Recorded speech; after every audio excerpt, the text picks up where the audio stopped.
RFQ, but an RFI, a request for information.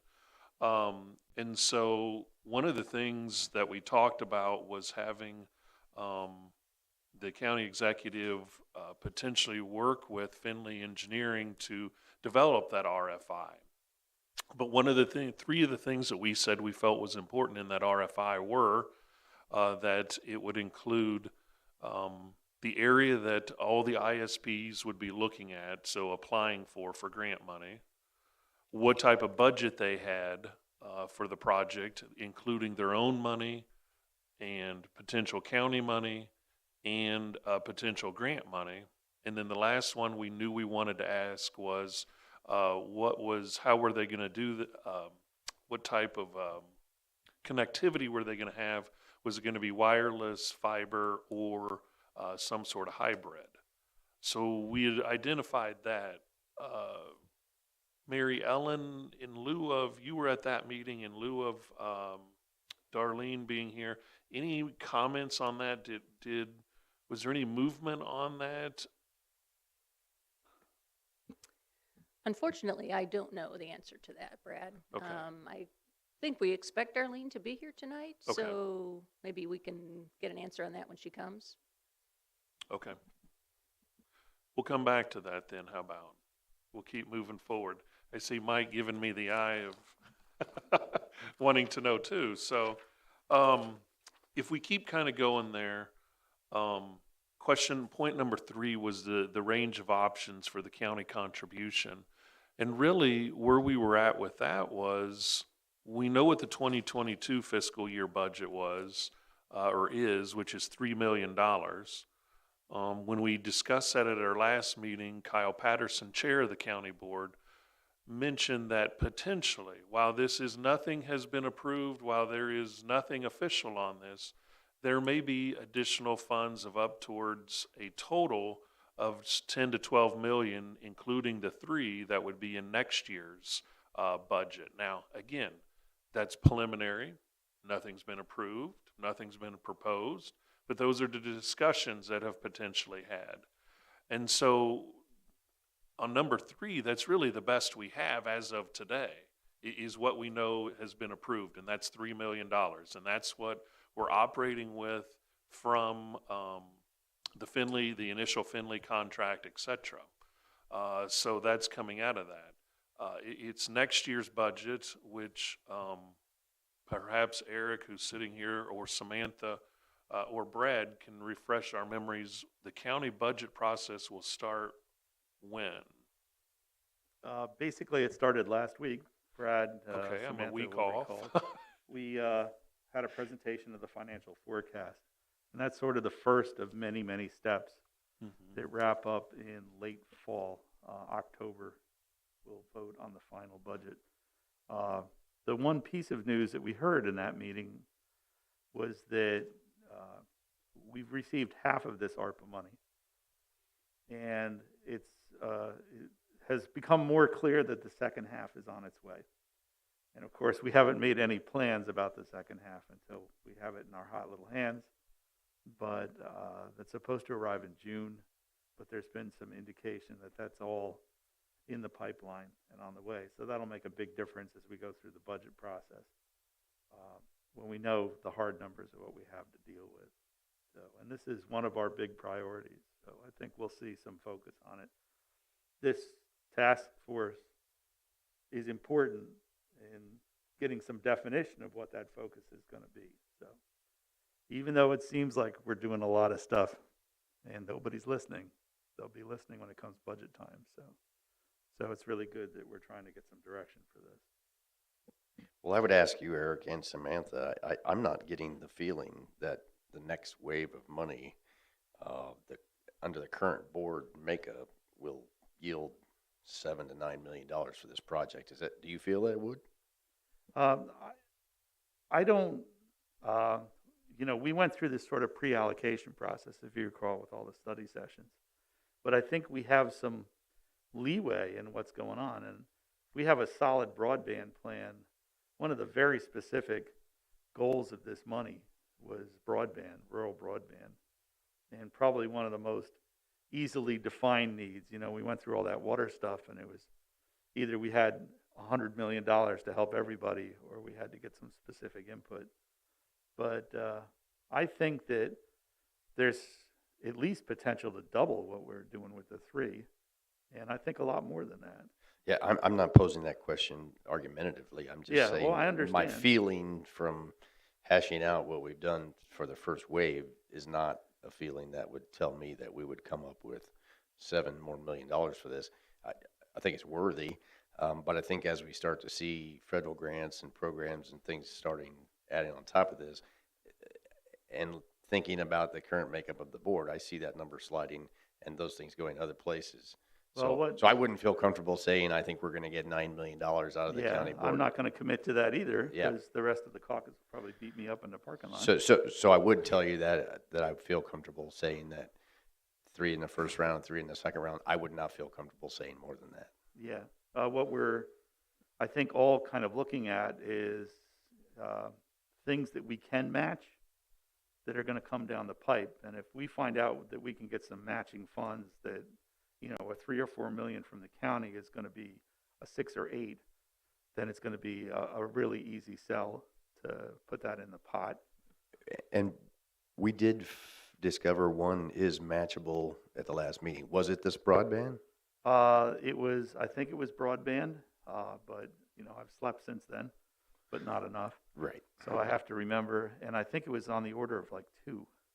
I think that was the number they were talking about, something that was out there for 2. Samantha, do you remember? Yeah, that was the discover that we did figure out that we were able to have matching funds. So I can't remember the exact amount, but you are correct. Well, if Darlene does show, maybe she'll remember it, because I know we had that discussion. Yeah, I think Kelly and Darlene would be important. I think I saw Kelly leave and Darlene come in when I was parking the bike. So hopefully Darlene shows up. Well, again, we know we have the 3 now, and again, we're not here to debate it tonight, but the question is, for all of us moving forward, what are we going to need, or what does this task force think we'll need, and what is the county board going to be able to budget as they start their budget process? Again, we're very early in it, and we'll see where it takes us. But again, I go back to where we started was the RFI is going to give us some ideas of when we issue that to providers. It's going to give us an idea of what the providers are thinking and how much money they think we're going to have to pony up. Now, your guess is as good as mine of what we'll come up with, but we'll have maybe a clearer picture when we do that. So, yes, Eric. Another thing that was solid from the meeting the other night was we had heard the importance of a statistically significant survey, and we gave the executive direction to take some of the ARPA money to let Finley go ahead and do that, or do that through RPC. I forget the exact details, but that will move forward, and that makes a huge difference in applying for other grant money. Is once you have apparently a solid survey in your pocket, that gets them to listen much better. So that was a positive movement in direction for this. Well, Eric, let's transition just a second, or transition into kind of point number 4, which is kind of that last point that we've talked about some of these things, and then some of these we haven't. So let's skip to the community survey, number C. Yes, I know Darlene has had conversations, or was going to have some conversations with the RPC at our last meeting. We had given her the okay to move forward, I guess, for lack of a better term, the okay to move forward and talk to the RPC. Mary Ellen, what can you talk a little bit about the survey? So I know a little bit about this. Our Regional Planning Commission had indicated to Darlene that they do not have the manpower at this time to do that. I believe that she reached out to one of the departments at the university, and I believe she got at least a verbal commitment from somebody else who could do this work. Again, we can confirm this when Darlene comes, but I think we're moving ahead on that front, not with RPC, but with another group. Name, Mike? Yes, I believe she talked to Mary Alice Wu, who also did the survey for your UC to B 10 years ago, or her department or organization did. She's also on the Urbana City Council, so you may know her from there. Okay, gotcha. Darlene mentioned that at our meeting that wasn't a meeting a week ago. Correct. So, so we may be moving forward with that survey. I guess let's spend just a few minutes on that a little bit. Not at all to write questions. That's not what I'm asking, but topics. What topics would you think you would want to survey residents of? And remember, this is going to be a statistical survey, meaning they are not going to survey everyone. They are going to define boundaries and select so many people to get survey responses from. And if they need 50 and they get 30, they'll get another group of people to get the next 20 responses. So it's not that they're trying to survey everybody. They're trying to get a minimum of bare number response rate so that it is statistically sound, so that it can be used for grants, so that ISP providers can utilize that information and extrapolate data from that to make assumptions as they try to move forward. So if you were thinking of a survey on broadband, what would be your topical? Again, I'm not saying we are not the experts on writing a question. She has a great way of wording those so that they aren't leading, but what would be some topics you would want covered? I know one of the things is, would you, if you were offered another source, would you consider switching, right? Or something along that lines. Yes, Mike. Well, cost is certainly on most people's minds, and there's two ways of looking at that. What are you willing to pay for X amount of service? And there could be different levels. Or what do you think is a fair rate to be paying? Are you willing to participate in one-time costs to extend fiber from the road in front of your farm, maybe into your home? In some cases, that's 100 feet. In some cases, that's a mile. So there are variable costs there. And what's your pain point in terms of participating in the one-time cost to make that happen? Another issue that's going to be important is what's your level of anticipated cooperation in terms of using the right-of-way that abuts your property or actually is on your property? Are you willing to spend 2 days babysitting, if you will, the boring and the plowing crews to make sure that they have the minimal amount of damage to your drainage tile and so forth? There are probably ways of, but the drainage, the right-of-way and the installation issues need to come up in terms of what are their attitudes about it. If people are saying, yeah, this is great, we need this, I'm willing to help, whatever it takes to get it done, that's one thing. And if other people say, no, I think my right-of-way is worth $100 a foot for the rest of my life, that's a place that's probably not going to see service anytime soon. But nonetheless, we need to know what that attitudes are in a statistically valid way to make it go. People are going to have different opinions on fiber and wireless, and our budget may determine that for us. I'll come back to it when we're not talking about this, but if, let's say, there really is only $6 million available as a whole, we may have to be looking at doing an RDOF type coverage for the non-RDOF areas to start with, and having them build enough backbone so it can turn into fiber everywhere, just to make sure that everybody's got something much better than what they have today by the time we're done spending our money. And if there's not enough money to put fiber everywhere, that's got to be the fallback position, and our RFI probably has to address that as, how would you do this wirelessly? How would you do it all fiber? Brad? He started to hit on a point I was going to make about trying to survey for what the consumers, what would the quality or speed increase or quality of service increase, what would that level be that would trigger their change? Because we all know that the human animal doesn't change things unless it becomes very painful. So, I mean, if it was a huge cost savings or a huge perception of speed improvement, I think people would be more apt to say, yes, I'd be willing to make the jump.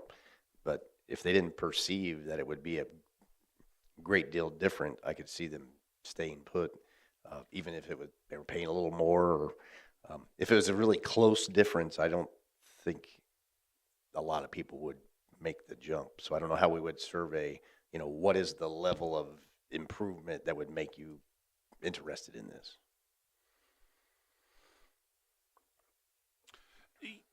That's something that we'll have to allow. I've kind of wrote that down in broad terms, but that's something they'll have to try to wordsmith. Is what it boils down to. So, Samantha? I don't know too much about easements, but I'm just wondering, we should include maybe some questions concerning the easements like he posed. And is there like a rough estimate of what we should be looking at as far as what those prices should be, or is that even ours to determine? That'll be, typically that's between the private landowner and then the company that's trying to go through. So, I mean, because I don't know that there's per se like a gas price. We know what that is, right? There's not necessarily a going rate of it, because as Mike and I have talked in the past, I could see some landowners saying, hey, if you give me free service for 2 years, you can go through my property for free. Others might say, I'm not going to switch, so I don't need your service, and so now, yeah, I want you to pay me. Others may just say, hey, it's the best thing to do. It helps my neighbors. Just go through, right?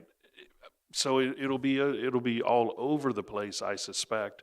At least that's my experience of what that'll be when we talk about going through and prices for landowners.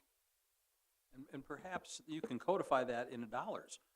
What would you, if you were going to get service, what would you want in exchange? So much per foot, or X number of years of months of free service, however you want to do that.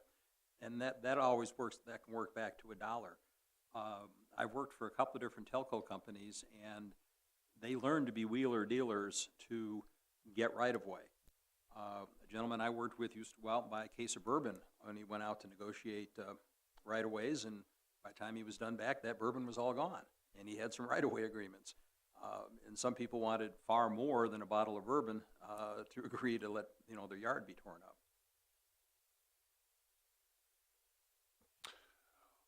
Eric? Yeah, I think, looking at the survey questions, which is where we kind of started off on this, the survey is going to serve a couple purposes, right? One is to use as leverage for grant money. The other is to use as bait for people like Jason. We want them to come and do service. They want to know how many people are willing at this price point to become new users of Volo, for example. So we have to have questions in there that are attractive to the ISP providers so that they can glean some idea of coverage areas and what the general consensus is out there. I think about when I was a rural person using a stupid little MiFi box from Verizon, trying to, get my kids to get enough internet so that they wouldn't drive me nuts taking them to the library. That, for me, I was willing to pay, a fair amount of money to get good speed, what Brad talked about. If the service is much better, and it's arguably much better, the price point maybe goes up a little bit for people.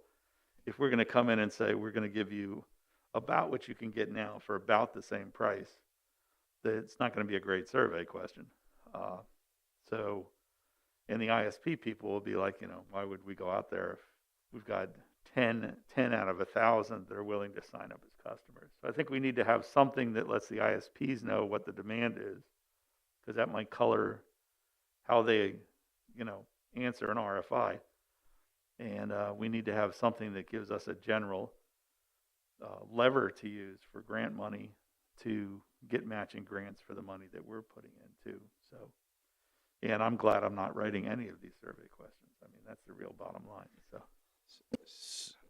Hold that thought. I'm going to put Jason on the spot. and ask him as a provider, and I'm asking you to speak for every provider in the United States. Jason, honestly, what type of information, if we were surveying individuals, what type of information would be relevant to you as a provider?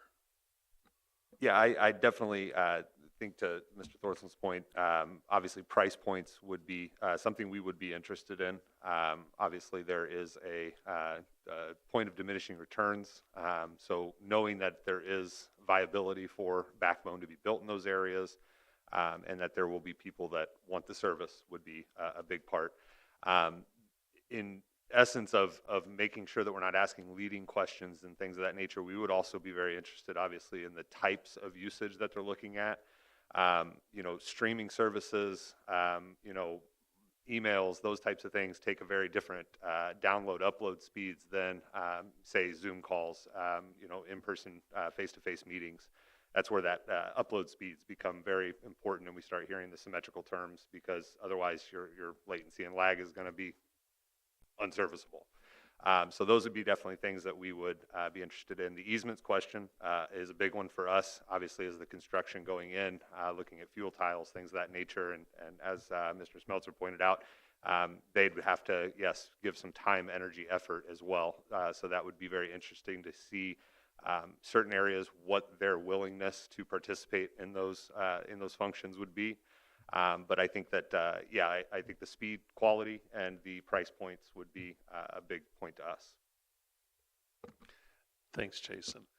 All right. Stay there for 1 second, if I may. Okay, Brad, if you're I up. may. So maybe I'm getting away from the survey, but in the instance that this project comes to fruition and Volo is our partner, and we use these funds and we get federal matching funds, we make this awesome system, and you're a great ISP.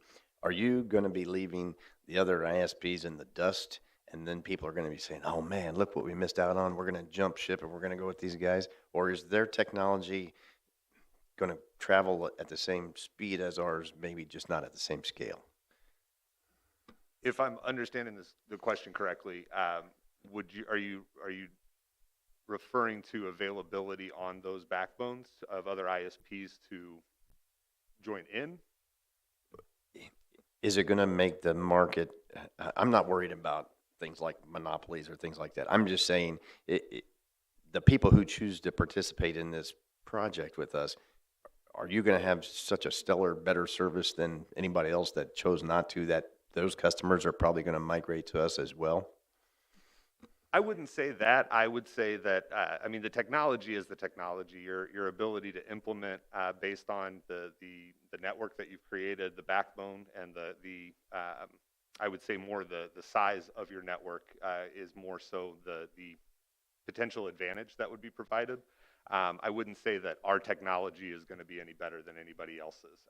They would have the same opportunities we would. It's just whether they put in the time, effort, commitment, the matching funds, things of that nature to be a part of this type of project that would give us not even a leg up, but an opportunity to sit at the table. Mike? One other area, when it comes to part of what he was talking about in terms of applications, that's very specific to farming. What are you going to use this for? Are you doing precision agriculture on your farm? Is it important for you to have connectivity not only to your home, but to your combine? Are you doing boarded, when you take a break for lunch, do you go and hop on the Board of Trade site and, trade wheat futures or corn futures or something? Are you doing some very ag specific, but very important, in some cases where speed is pretty critical? Are you doing those kinds of things? And so when we're applying for grant funding and we're trying to make the use case, we can say 47% of the farmers in Champaign County are doing precision agriculture today, and they need connectivity to their combine or to their planter or whichever, as well as their home for all the same things that everybody else uses it for at home. We have these additional applications that are very specific to the farming community. And we need to figure out a solution that satisfies people at home, but also takes care of the fact that, some of these farms are many hundreds of acres, maybe even thousands of acres, and the office is very mobile. And how are we going to provide connectivity to that, or are we going to leave that to, just assume you have a cell phone and maybe there'll be cell phone coverage out there? But that doesn't seem like a satisfying solution. Yeah, we've actually initiated conversations with the extension through U of I, speaking directly to the commercial ag department, and trying to understand exactly what type of implements are being used in precision ag. We see obviously VRT and GPS are very big proponents of that, or components of that, I should say, and understanding literally the geography of their setups. You know, is there a centralized grain bin that's going to be the hub, and then from there we create a private network? I think the other part, and it bends well with Mr. Pasalakwas as well, is again, this I think is a big project that is going to create partnerships, and it's important for those partnerships to yield the information back and forth. One of the things that we would very much love to see as part of the survey process is potentially involving the U of I commercial ag and extension with those relationships that are already built, those networks that they already have. Obviously, we're not reaching out directly to people, but knowing who to reach out to is important in these situations as well. But to show the economic impact of these types of programs out in these rural communities, out in these commercial ag spaces.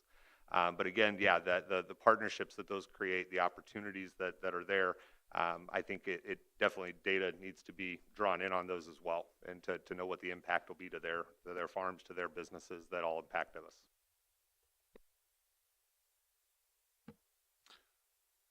Other thoughts on subject matter, not questions, the subjects for them to write. Keep in mind that Finley, I know many of you don't have your report, which is fine. Finley has their survey. There could be also crossover in there to re-ask some of these questions that were proven not to be statistical, but maybe there's opportunities for some additional questions in here. I was just looking at the residential one, and they have 27 questions on here. I'm not implying that they're going to take that survey word for word, but maybe there's a few questions they also pick off of there. All right, so think of questions, just in a couple minutes here again, and I'm going to switch to Darlene and say, Darlene, what about who is going to administer the survey? We talked about that very briefly, but what is the status of that? So I did check with RPC as well as the first preference. They are not going to be able to do the survey at the present time. They are totally at capacity. And so I went on to talk with Mary Alice Wu, who Mike had mentioned had done the one for UC2B, and she is discussing with the university, which is her employer, whether to do it through the university or to do it independently, but she said she would be able to do it probably either way. So that's where we're at. We talked about a time frame. I told her we'd be really necessary if we could try to do it as fast as possible. And she agreed that probably we could get it done by June, end of June. So that would be about the time I think the grants are starting to come out for fall. So that would be good timing for us. So that's where I ended up. And the cost was within what I was able to do. The board did approve the additional funds from the ARPA broadband allocation, so we're good to go.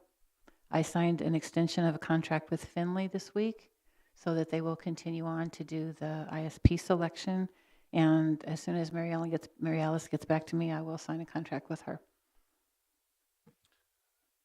So we'll come back to that last comment. We'll finish up the survey. Other questions or comments on the survey? I don't want to forget, I was going to ask her about the matching funds. Was it broadband that the government would match with ARPA funds?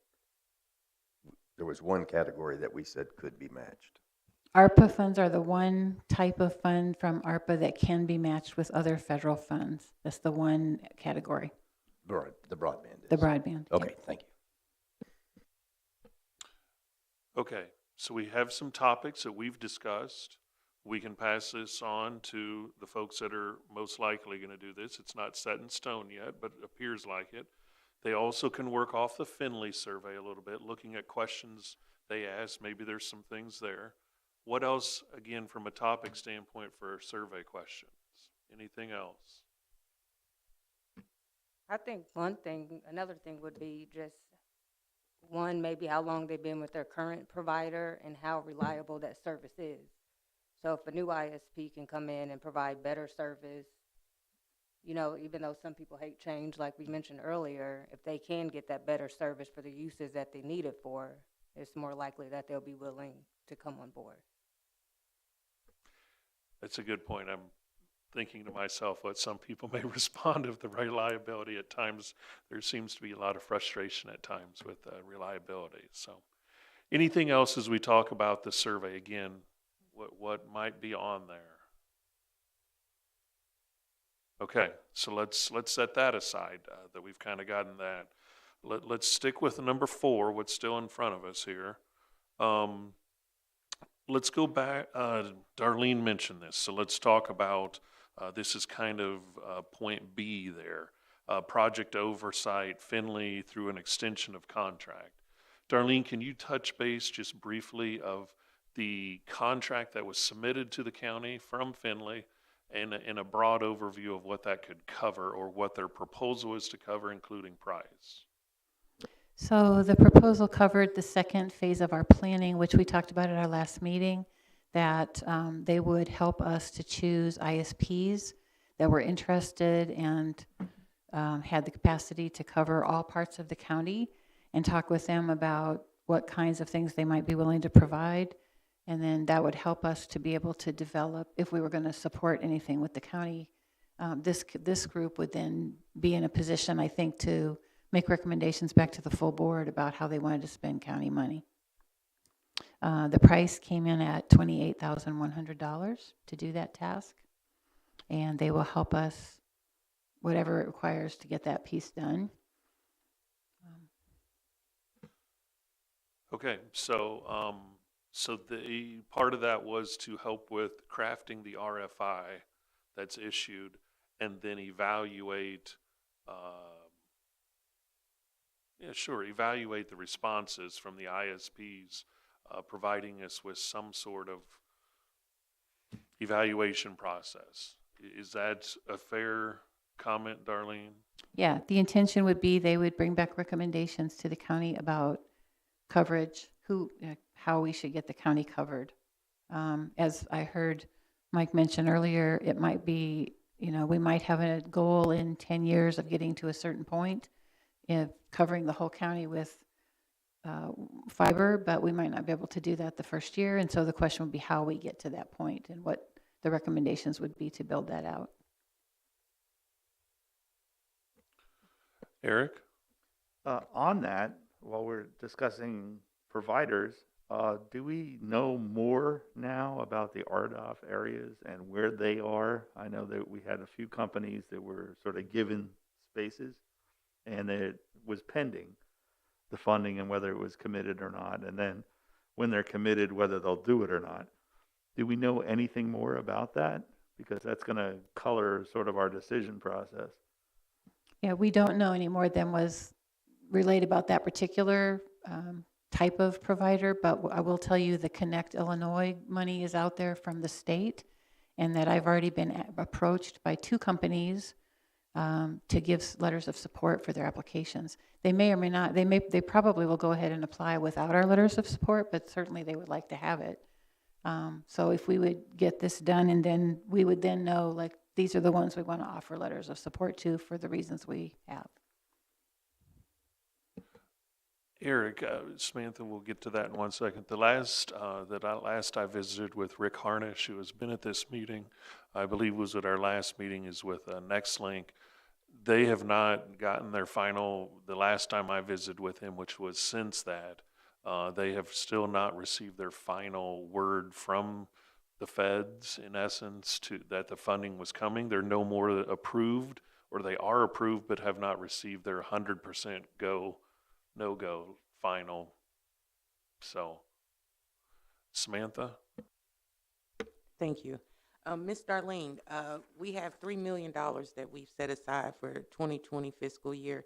Do you think that we may have more coming 2023 to add to the this project, or Well, that would be a board question, Samantha. From the second amount of money that we get from the treasury, Okay. we'll have another 20,000 coming to the county at that point. Oh, and I then will we'll do say this. that some of that has been verbally committed for Mhm. other kinds of purposes, but there potentially would be some left for broadband, yes. And I think the intention of the board when we made the first allocations was that that would be considered for the second part as well. Mhm. Okay. Thank you. Other questions for Darlene or comments about the RFI and continuing our continuation of agreement with Finley? Okay. Let's go up to 4A. One of the things that that Finley identified in their draft report was potential barriers. And so one of the concepts is potentially could county staff, specifically planning and zoning department, take a look at the zoning ordinance. I think that's where Finley was referencing, I believe, but am not 100% sure on that, of the challenges in essence, which we've talked about almost every meeting, is with easements, and a lot of the providers know that. But is there any barriers from a zoning standpoint? And so could planning and zoning take a look at our zoning ordinance to make sure there were no barriers, or if there were barriers, what those were? Any comments on that, Eric? I know a little something about the zoning board. A smidge. This is kind of maybe a technical question for Mike or Jason or both. Relating to this, the zoning board really can't do much about easements. I don't know that we could put in the ordinance that we're going to override everybody's right, and this is a utility, and we're just going through and just get out of the way so your kids don't get hit by the tractor.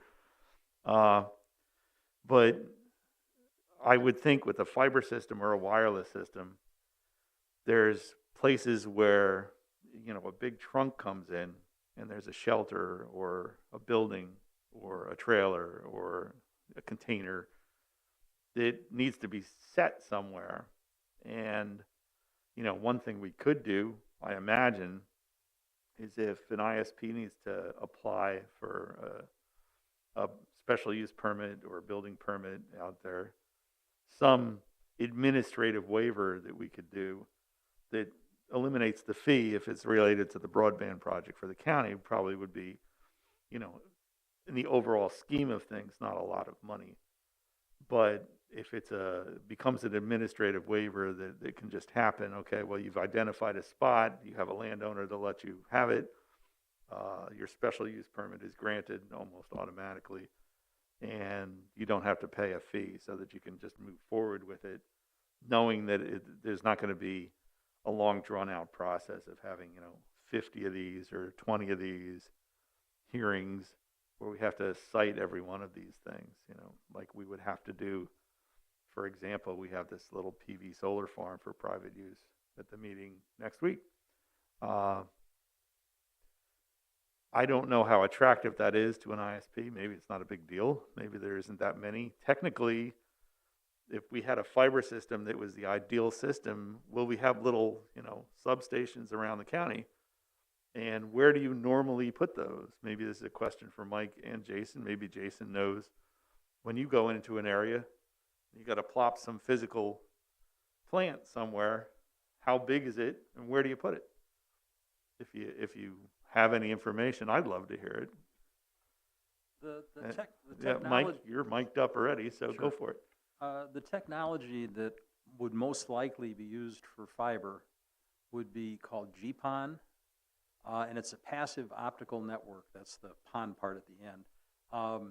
It's possible to locate all the active electronics, let's say in a circle at the edge of Champaign-Urbana, and absolutely nothing needs electricity or to be above the ground all the way to your farm, all the way into your home. So there would be nothing to site above the ground at all if you designed it correctly. Now, as soon as you start talking about anything with wireless, yeah, now you need electricity, you need towers, all those things get into zoning. You have to deal with the FAA when you build towers. We tried to build a tower in the South Farms 10 years ago, and we had to get a special permit because we were close to the flight path of Willard. And that gets very messy. So it depends what the solution is. And we know there's going to be towers for the RDOF solution, at least initially, so there's going to be a bunch of towers out there anyway. But if we end up with a hybrid solution, or if we end up with a total wireless solution to begin with, we'll have some towers, and this could be very attractive to pretty much have grease the skids, so to speak, for siting of towers. We can't grease the skids for a private property owner, but assuming they make a deal with the private property owner, or if the county has land that they're willing to allow a tower to go on, to offer, say, hey, you can build your tower on this chunk of land there, but you still got to get electricity to it, and it's a much more complex thing. So these underground, are we talking like, I see the UC2B kind of 3x4 manhole covers? It's that kind of thing. It's in the, next to the sidewalk. It's a hole in the ground. The equipment's down in there. Again, it depends where, it's kind of like a spider web, or it kind of feeds out. But as you get closer to the home, the manholes get smaller. I've got a Pavlov and I've got a UC2B manhole in my front yard, and they're both about this big. And they're only about this deep. But upstream from that, down around the corner and through the woods, there's one that might be 2 foot by 2 foot, because there's just more splicing that goes into there. There's more stuff going on inside it. So it's conceivable. Many years ago, I was part of a project that built fiber on the campus area, and we put some underground vaults in that were as big as dormitory rooms. On the corner of 4th and Healy, there's a couple of those things, and they're just huge, because there were, I think, 48 conduits coming from one direction and then spreading out, and these were big conduits. And just to have enough room for all that stuff to work, and they make vaults that are that big. They dig a big hole, you drop them in with a crane, you plant grass over them, and nobody knows they're there. But there wouldn't be the need for that sort of thing for this type of system. But somebody needs to say it's okay to stick it in my front yard. Absolutely. You need to say it's okay. Yeah, you said it was okay, apparently, Yeah. at your house. Well, it's a utility easement. Okay, so it was in the utility easement. So that's part of my question then. That's not a lot we can control. If it's a utility easement, they can come in and do that. But you're right about, we have another case, Brad knows about it too. With tower issues, we're extending the height of a tower allowed for exactly this kind of purpose. So Jason, do you have anything to make me smarter? Well, I would say that was a wonderful explanation and a very good illustration of, yes, the sizes of these can change, obviously, with just the amount that's going to them, spliced in and out. The efficacy, though, of a mobile or potentially I would say a floating potential workstation, I think could also offer some opportunity with most of the ISPs are going to be centrally located in 1 or 2 areas. So the windshield time is obviously, if we can cut some of that out with, moving materials as we're plodding along, that would be very, very enticing. So yes, I do think that there would be some efficacy not only with the towers and the terminal stations, but also with the opportunity to have kind of a floating base point that we could be storing materials and things of that nature as well. So. Yeah, the fiber builders and the tower builders would love to have a laydown yard, just a secure place where they can bring everything in and lock it up at night and not have to drive it, 10 miles to someplace else. The city of Urbana did that for UC2B in one of their public works areas 10, 12 years ago when they were doing that. And I think the city of Champaign might have provided something similar as well. Because the people building this, they're going to be here and then they're going to be gone in most cases. So they're not going to buy a property or rent a property, perhaps even to do that. If we could promise them lay-down yards in each one of the 6 areas we're talking about building, that would be a benefit to them. Yeah, and I'm not sure, what the county has in these particular areas. I'm not sure how much, for a lot they would need. Maybe, along the right-of-way of County 1, we could give them a spot. somewhere where there's a bend in the road or something. But yeah, these are all things I think we should explore. I would look for, specific input about this from ISP people. What would really help? This is a very solid answer, and then we'll see what we can do in direction to ZBA through Eloc to make this work as this project moves forward. Because I think the need is there, and I think the desire is there, and I think we could anything we could do to make it work better.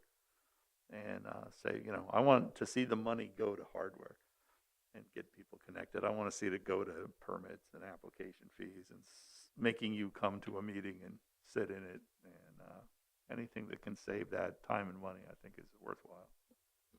Well, and I think something can also be said to the philosophy and nature of the ISPs that are getting involved is, we're looking to serve the individuals, the people that are in these areas. If that's the focus and the philosophy of the ISP that's partnering, we're going to look for solutions to exactly that. Make this an efficient and effective manner, not just milk the fund. We want to, use this money with a purpose. So very appreciated that you thought of that. I think, Eric, part of there, what you said at the end is very important, that you're wanting to demonstrate to the ISP providers that the county wants to be proactive and be a partner in this and not be a hindrance. I also get the sense you want your agendas to be short at Eloc and ZBA. So I'm sensing that, Eric, that you're like, wow, if we could keep these off the Eloc agendas, then the agenda would be a lot shorter. So Yeah, I think Mary would agree with that wholeheartedly. yes, and county staff. So is there kind of, again, a little bit of consensus that there's a piece of this for perhaps John Hall and Planning and Zoning to take a little bit of a look at? Is that the county staff, Darlene?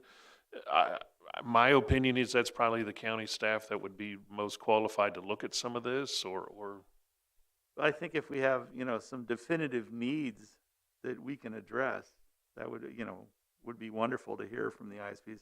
And maybe this is, a survey to the ISPs from Mary Ann, some sort of sub-survey if it's possible. What do you need that we can do that would help? If you identify 4 or 5 things that we can do through, John's office that make things, as you said, grease the wheels a little easier, and we can do them, then we would probably have a lot of impetus to do that.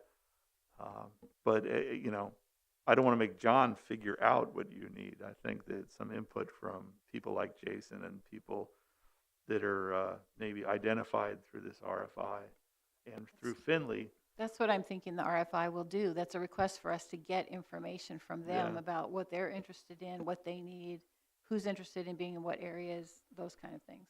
Yeah, and then I think, we can kind of direct some effort to, when the physical stuff starts to happen, that this stuff is already in place.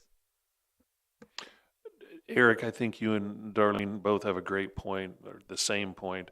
That would also be an area to include in the RFI instead of a separate survey, which I was following along with you. I'm like, that's a great idea. And then the light bulb came on for multiple people in the room. Why don't we just include that in the RFI as to, what would help make this process potentially a little bit better for you in working with the county? What barriers might the county be able to help you with? So, or address that would make a project of installation of fiber or wireless or a hybrid go better if it was taken care of. So good point. Okay, the last thing there is the community engagement piece.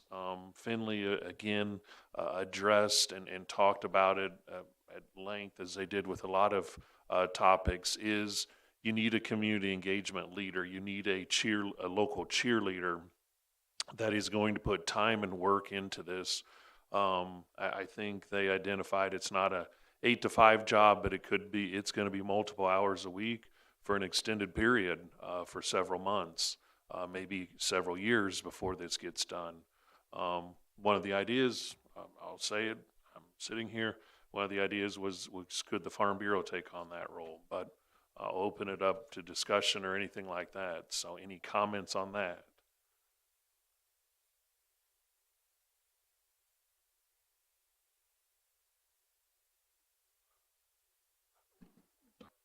So just the role of this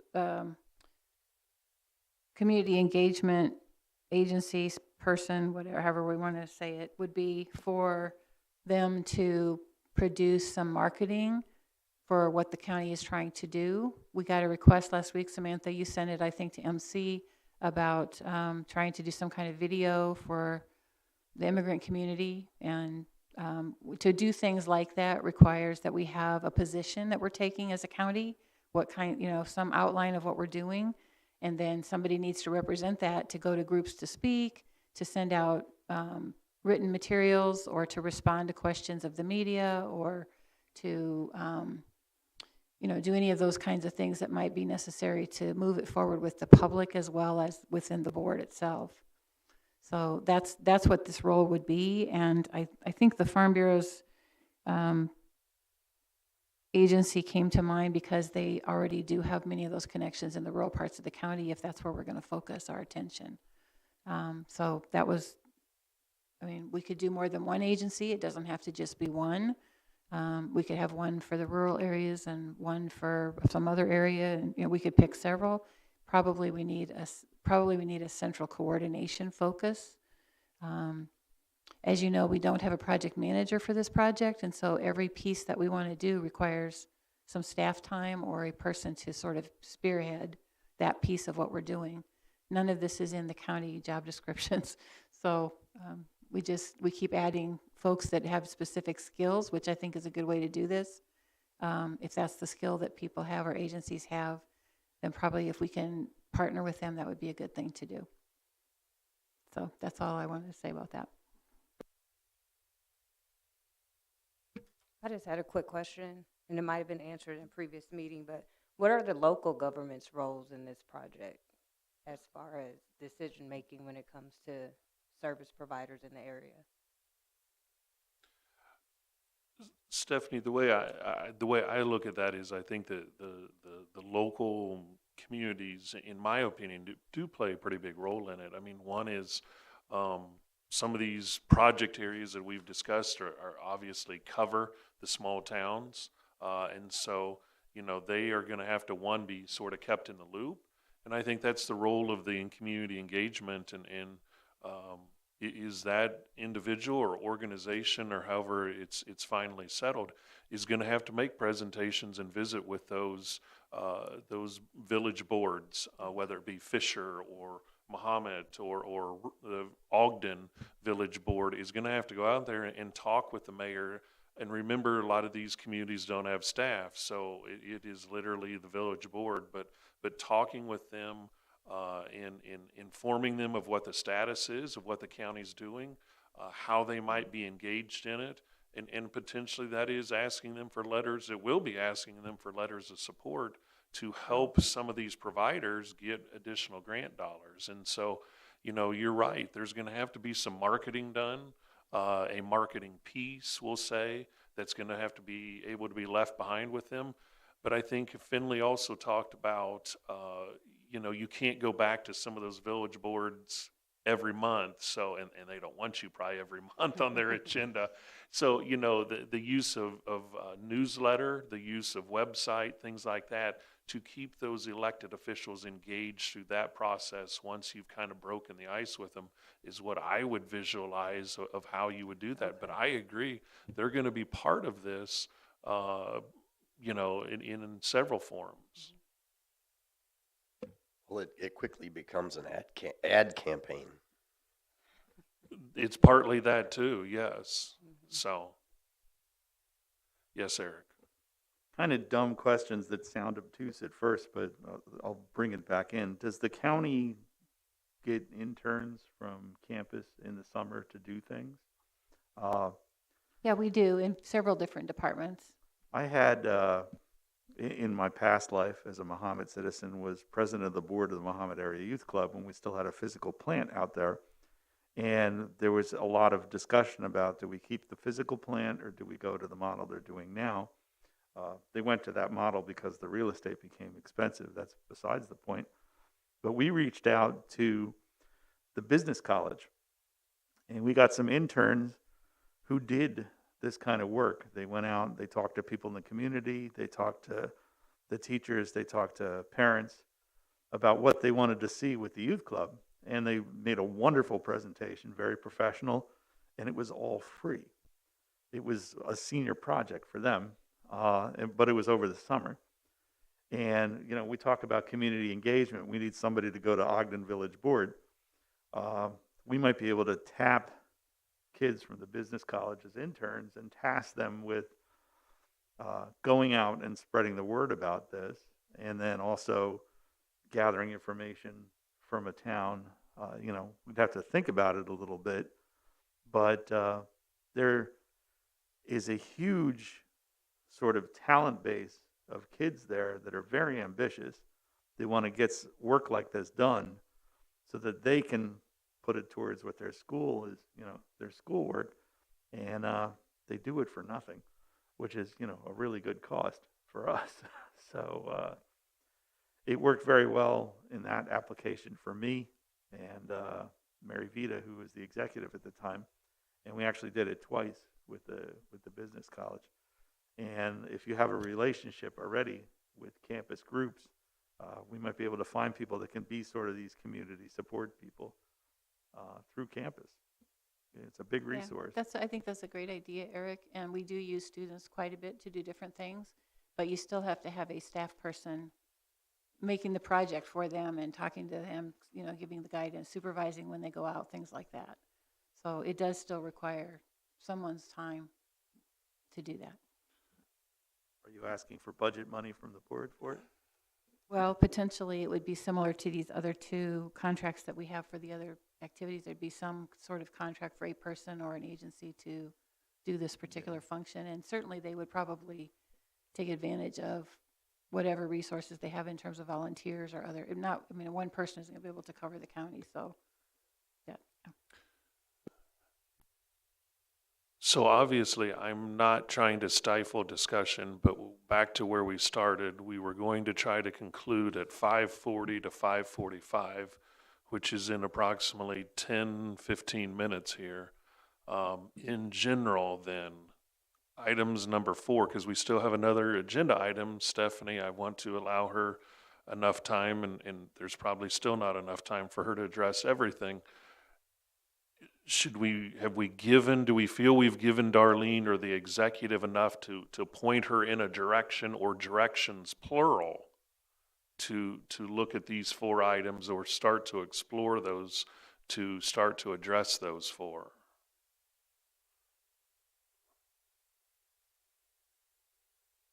I see head shaking. So Darlene, you feel comfortable with suggestions, a direction, ideas? Okay.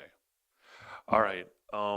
Stephanie, how about you talk a little bit about, we tried to do the idea was brought forward to talk a little bit about, in broad terms, the needs of the housing authority, because that is a critical need too, on many fronts. So Stephanie, I'll turn it over to you to discuss a little bit on the needs that you feel for the housing authority. And I'll be brief. I know we have limited time, and if anyone has questions, feel free to ask. I guess the main need for the clients we serve is reliable and fast and affordable broadband. 75% of our participants are considered extremely low income, and then another 15 to 20 are low income. So the majority of our families are really at the bottom when it comes to economic status. And so, especially during the pandemic, it hit them exceptionally hard because they didn't have the internet service. If they did get hotspots because they had children at school, the number one complaint was it didn't cover the capacity that they needed for virtual learning from home anyway. Then, along with that, it didn't cover the household needs if they had children, especially multiple children trying to do virtual learning from home. A lot of our families, the head of households lost employment, and then they had no other options. They couldn't work from home based on their jobs, or they didn't have the capacity to work at home. So on top of even having access to broadband, they need devices. We have been working in this effort. So far, we have been able to provide 150 of our families with low-cost computers through a partnership with PCs for People. We also have partnered with the University of Illinois Community Data Clinic. They have received broadband funding as well. So we partner with them to provide laptops and also free hotspots through the Affordable Broadband Connectivity, whatever it's called right now. But even with that, I believe it's through T-Mobile. It's a wireless service. So it still isn't the best, but it's at least a start. So we've really been trying to work with our families to get devices, internet, give them work from home options. Like I said, with the pandemic, daycare, a lot of them didn't have daycare access. A lot of daycares have closed. So we have been even implementing small business workshops. So they can start their own businesses such as daycare, home daycares or whatever. But as I said, if you don't have that availability of resources, then you're still left out. On top of that, training and support, technical support. So even when they do get these devices, learning how to work them, learning the different programs. We have what's called the tech buddies. So any of our families who do receive a laptop through our PCs for People partnership, we do have call-ins every 2 weeks or so just to check in with them. We want to expand on that, but obviously during COVID, that prevented a lot of face-to-face meetings and things during that time. But there's a great need for that. We also have a pretty high senior population who has probably just their phones, and they don't even know the full capacity of how they can use their phones. Even now with the Housing Authority, we're going to be, by the end of the year, we're switching to all paperless. Everything's going to be online. And so we're not even sure how some of our families are going to be able to deal with that factor. So not just internet access, but how to use it and devices, training. Those are some monumental challenges there, Stephanie, that It's you're a lot. talking about. I mean, again, what you've outlined is, as you just said, it's not just the access. You calculate in affordability, the need for devices, and then once you have the device, kind of that tech support or training of how to use the device. I mean, that's kind of hits multiple areas, obviously. So, Stephanie, and those needs, and obviously those are broad needs, but those would be across all of your facilities and all of your communities. I know you have facilities not just in Champaign, Urbana, correct? You've got in Rantoul, Mahomet. It isn't just singled out to just in Urbana, that's where those needs are. That would be across all your locations. Yes, we have developments throughout the county, and like I said, like I mentioned last week, a lot of our families are voucher holders as well, so they can choose where they live in single family homes or an apartment building, so they're really spread out as well. So it's hard to determine what areas have the access to it. There might be fiber there, but they're not using it, or they're unable to use it because it's not affordable to them. And a lot of times when we were applying for grants, and when they look at Champaign County, they're like, y'all, we don't need the money, we don't need the infrastructure because it's there, but they don't take into account the use of it.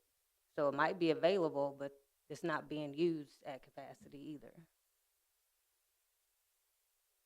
Stephanie, or I'm sorry, I was looking at Stephanie. I meant Samantha. People call me Stephanie all the time because I know our names is close.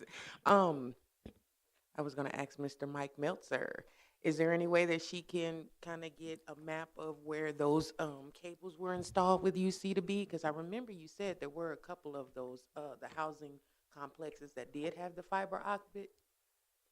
Yes, and UC2B, to the extent that it is working on something, We're waiting for May 18th to happen to see exactly what the grant opportunities are. But our number one priority as an organization is, in the grant fund, is to figure out at least the connectivity issues for all of the HAC facilities. 12 years ago, 10 years ago, when we built fiber, there was fiber to the curb of every single HAC facility, minus the one that was built in West Champaign after that all happened. But I believe, and I had a chance to ask them today and I didn't do it, I believe I3 is building fiber in that area as we speak, and so I'm sure they'll have it reasonably close. Just getting it to the curb, there's still cost to extend it to all the buildings within a complex and so forth. But we're going to try and tackle that under one of the many programs that's coming out. For whatever reason, they're going to release like 9 different funding programs the same day. But one of them is specifically for digital equity. Digital equity is as good a term as any. And whether or not you have good connectivity, a lot of your facilities are close to where Volo may have service, or AT&T may have service, or I3 Broadband may already have service, right across the street. And the programs that look at the broadband map and say, oh, they got service in that area, they don't qualify for any more grants. There's one particular program that's coming out that just looks at the figures that Stephanie was talking about. How many of the people that are living there are in low poverty or extremely low poverty.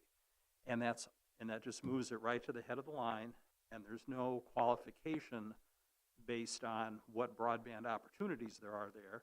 It's how do you get it fixed for these low income families.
Helps Mary with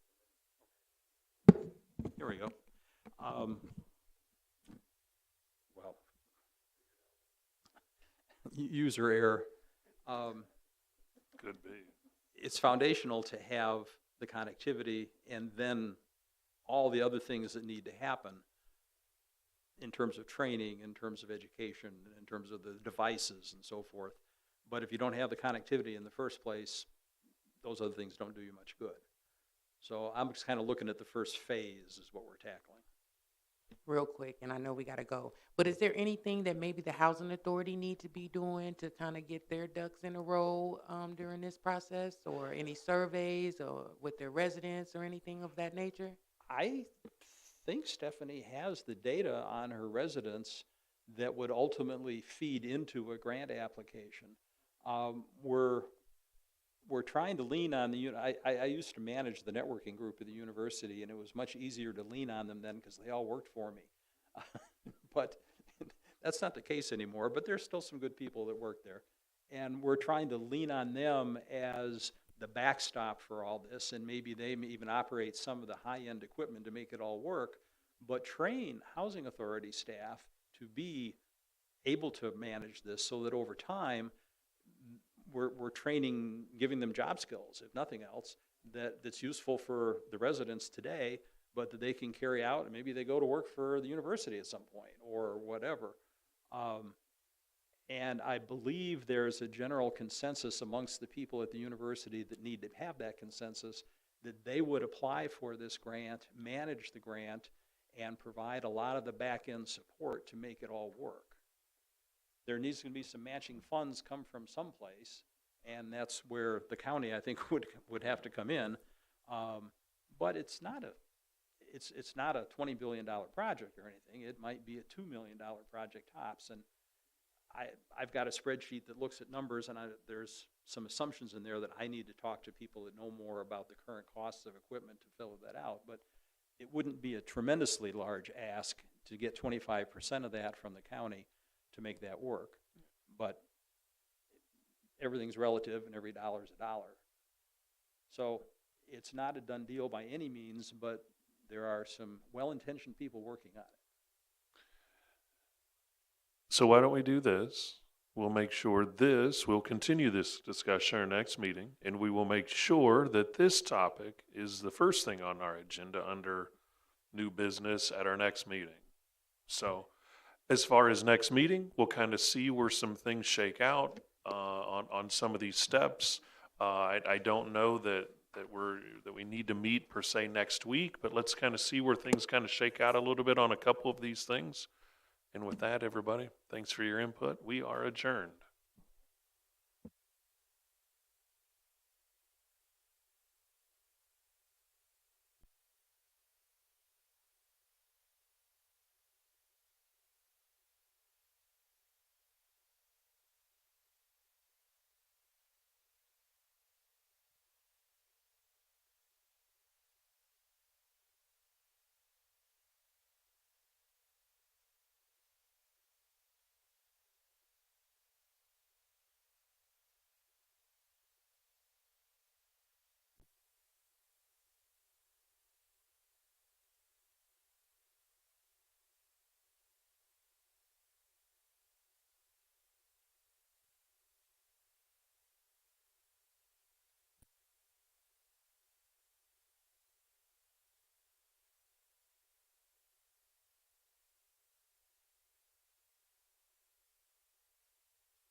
ready to start.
It is 6 o'clock. I will call the meeting to order. This is the board study session for small business and how we might consider spending ARPA funding for small business-related activities. So we have a quite good variety of people here tonight to talk about that subject, and I would like to have the clerk call the roll, please. Carter. Here. Cowart. Esri. Furtado. Goss. Harper. King. Lakshin. Here. McGuire. Here. Michaels. Pasalacqua. Paul. Rodriguez. Storr. Present. Straub. Here. Summers. Taylor. Thorsland. Here. Vintage Theronot. Williams. Here. Wolkin. Patterson. Okay. We actually do not have a quorum this evening, but it is a study session, so we will go ahead and move forward. Would the clerk read the notice of the meeting, please? Notice is hereby given that a study session of the County Board, Champaign County, Illinois, will convene on April 26, 2022, 6 p.m. in the Shields Carter Meeting Room, Brookings Administrative Center, 1776 East Washington Street, Urbana, Illinois, in said county for the purpose of discussing assistance to small businesses. And because we do not have a quorum, we're going to skip approval of the agenda and just move forward with public participation. Is there a member of the public wishing to speak tonight that's not going to be doing a presentation? Seeing none, we will close that part of the meeting. I'm sorry. Was there someone here? Oh, yeah, come on, I'm sorry. Yep, just bring it, bring it up. Or I can come get it.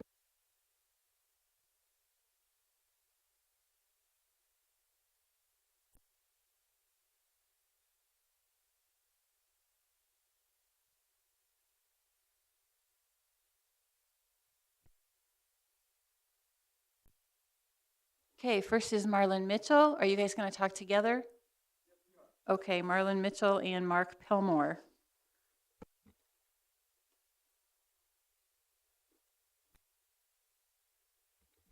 Good evening. I appreciate the time and the space that you allow me to just make some comments about, hopefully, to generate some ideas here for the study session of the ARPA funds when we're talking about economic development.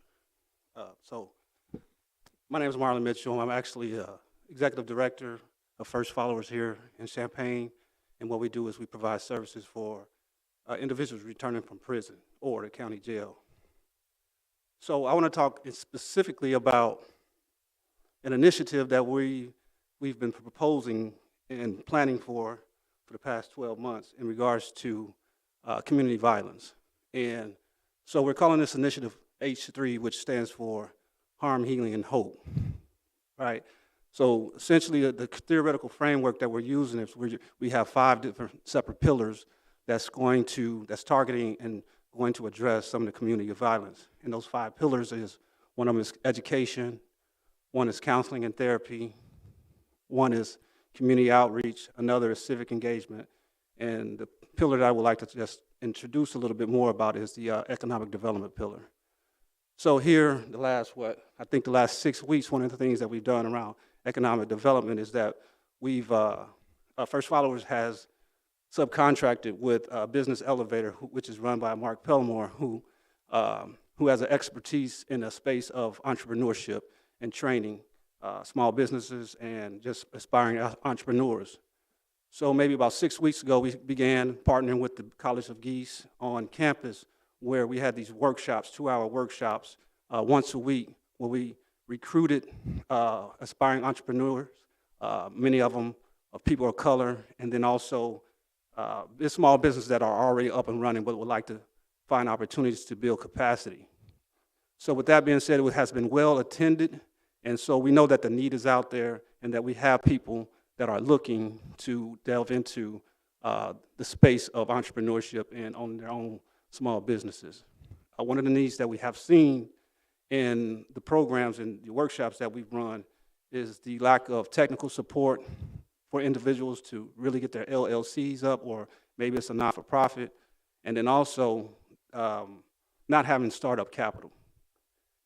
So with that being said, I just wanted to just pass it over to Mark. He can talk a little bit more in particular about, the program that he has run. Thank you. My name is Mark Pelmore. I'm the CEO of Business Elevator, and I'm one of the partners with First Follower in the Geese School of Business. For the past 7 weeks, we have been running workshops that are related to small business development. Many of the categories are touching on technical assistance to help business owners get to the position that they have a business plan or a strategic plan so they can operate through the Small Business Development Center or some of the other resources that are around town. But one of the major options or obstacles that we have seen is, although there are resources out in the community, many of those resources are out of the reach of the micro business. So when we say micro business, we're talking about 1 or 2 or 3 individuals running a 1-man or 2-man or 3-man operation, or they're running a sole proprietor type business. And what we've seen, just based on the statistics, because Champaign-Urbana is considered a micropolitan, a lot of those resources have been allocated to those businesses that have been already established. So the businesses that are trying to get started really have no options. So with the ARPA funding coming in, we are trying to position ourselves to be able to be some sort of CDFI organization where we can help these organizations gather the resources that they need in order to be functional. Now, back to that micropolitan, Champaign-Urbana on both sides have over 50,000 residents that are registered in this area, which means technically both cities are metropolitans based on the numbers. But because we are functioning as a micropolitan, a lot of those resources are being moved around in places that may already be successful. So we need to get a better handle on how we distribute those funds to smaller businesses or micro businesses to give them a fair shot. We have been providing these services at low cost or no cost to these individuals that are aspiring entrepreneurs, but it is really becoming a big taxing on our behalf as we try to provide services at the lowest amount of level for these individuals. And part of the H3 model is teaching these individual businesses how to become self-sustainable. But if we don't have anything to support them with is resource-wise, it's harder for them to become self-sustainable, even if they get the training, even if they get the proper registrations with the state. So that is one of the big obstacles we have is access to capital, but it's also access to technical assistance, access to human resources or the labor force. It's very difficult for some of these organizations to become viable if they only got 1, 2, or 3 employees. And that is another one of the concerns that we'll be looking at. But if you have any questions, please.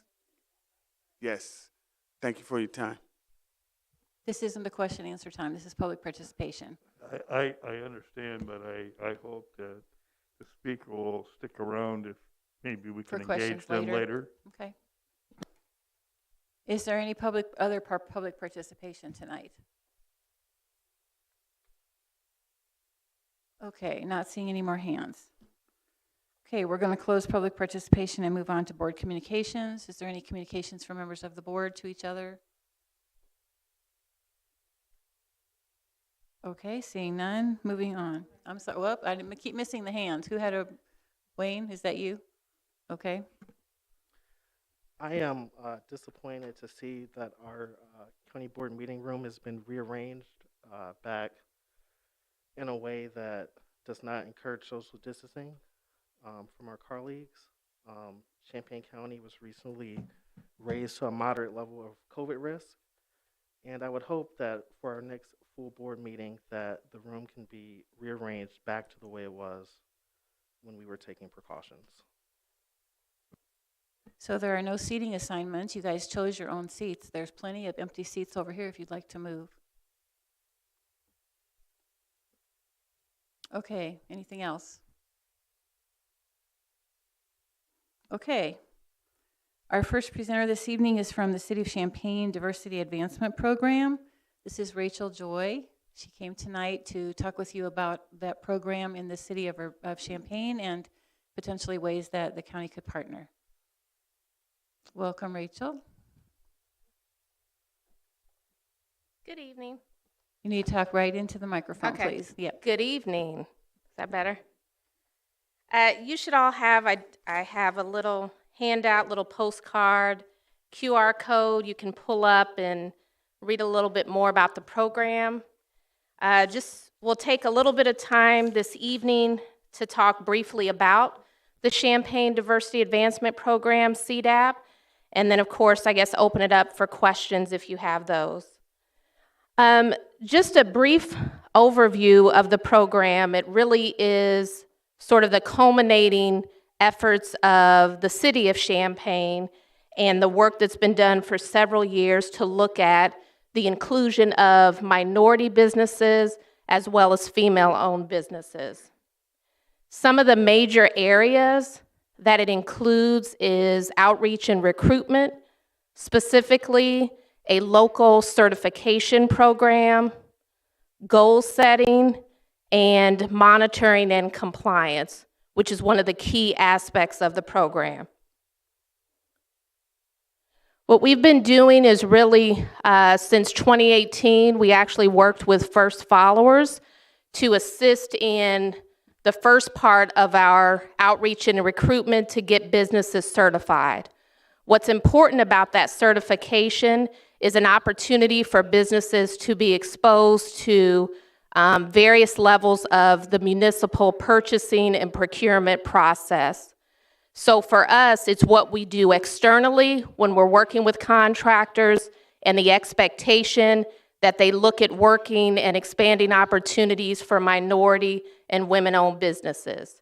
But it's also what we do directly for every aspect of purchasing, which makes it a little bit different when we talk about government. Sometimes it's directly related to capital improvement. Everything that we purchase, we look at the CDAP list to determine if there is a particular vendor that can provide that level of support or service. So that's one of the key areas for it. The other thing that we do with that list and what we're looking at, sort of countywide, if you will, is an opportunity for everyone to use the same certification list. It would be an opportunity to just go one particular place, say we have these particular businesses, and be able to utilize them.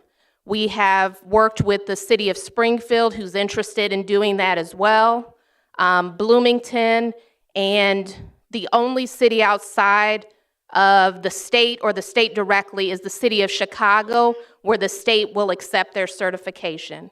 We'd like to be able to do this in a way where it could be countywide, and then people could use our certification for state-level work. So it would be a benefit to the businesses locally, because that is a daunting task to get certified, but it would also sort of streamline efforts for us to collect data to see what businesses are being used throughout the county.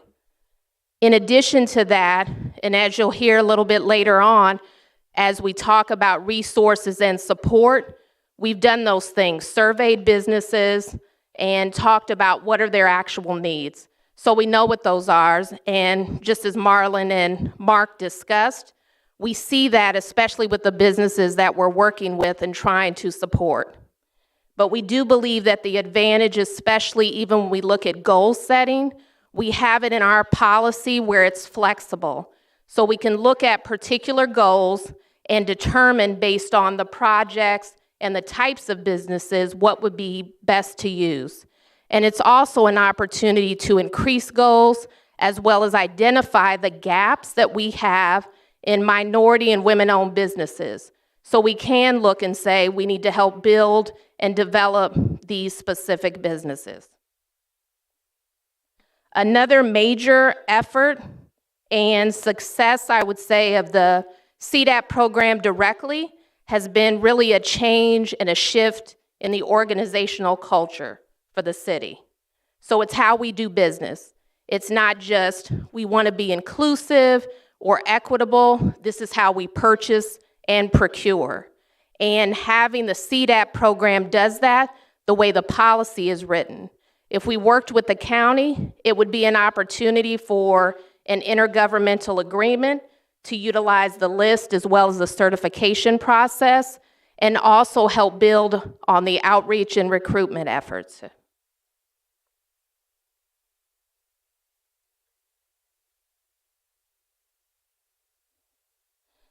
Another huge piece is also the monitoring and compliance. That normally is sort of the failure, if you will, of programs like this. We do have that piece. So when you look at the actual postcard, you'll see the name of Adonis Fuller. That is a new position that the city actually built from this program to move the efforts from sort of a community relations office to finance directly. So he works in the finance department, and part of his role is to really push the efforts when it comes to inclusion. So again, making it a part of the organizational culture, which is huge.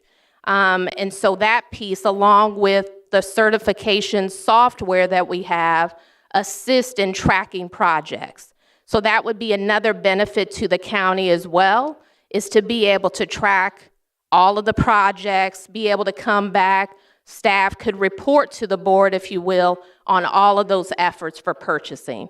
So we really see that as a benefit in being able to collaborate, and it would be a benefit to businesses overall. And with that, I can take any questions. Mr. Storr.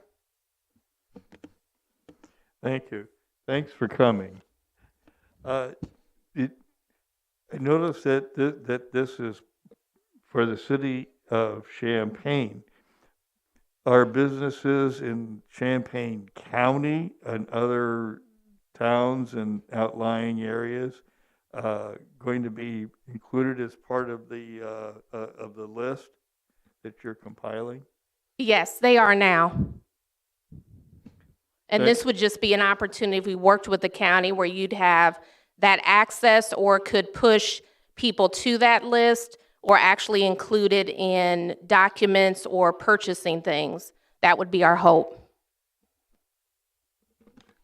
Thank you for being broad-minded in that way. Thank you. Ms. Lockshin. Sorry, thank you. I was taking a look through the list now. It's pretty extensive. Is there currently, I wrote down my question so I wouldn't forget it.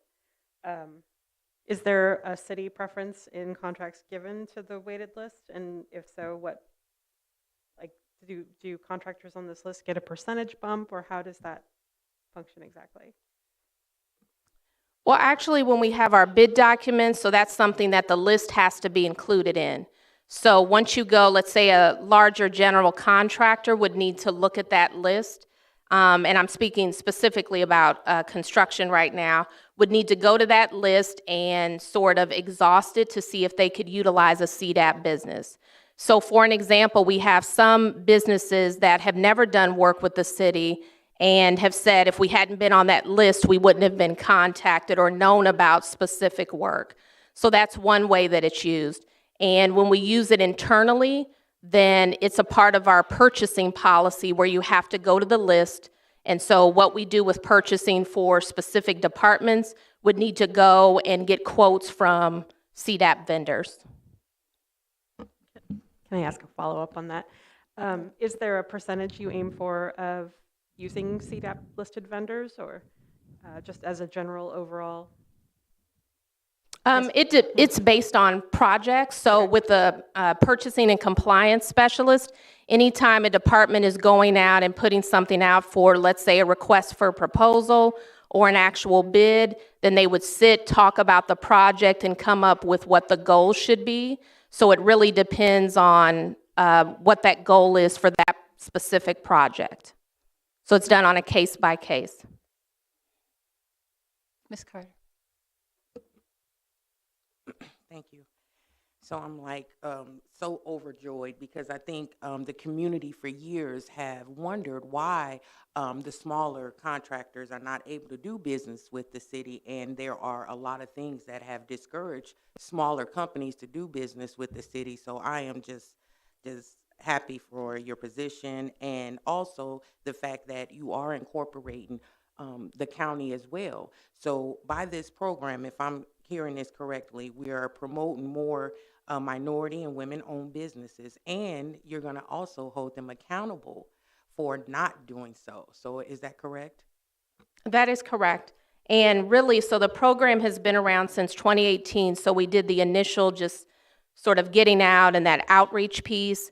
And now with the hiring of this purchasing and compliance specialist, that will really be his focus to look at the compliance and those pieces of it, because people will tell you, as will the businesses, you can have something all day long and say, we encourage you, but the difference comes when you enforce. So it's that piece as well. But also in addition to that, we have a long way to go. We also want to be able to look at where the gaps and how are we utilizing even from a professional service standpoint. So we have utilized one of our CDAP businesses to provide technical assistance and support to other CDAP businesses, because we know that's important as well. So we're trying to be creative. We're also looking at other opportunities to create a menu of things that larger companies can assist with when it comes to mentoring or training.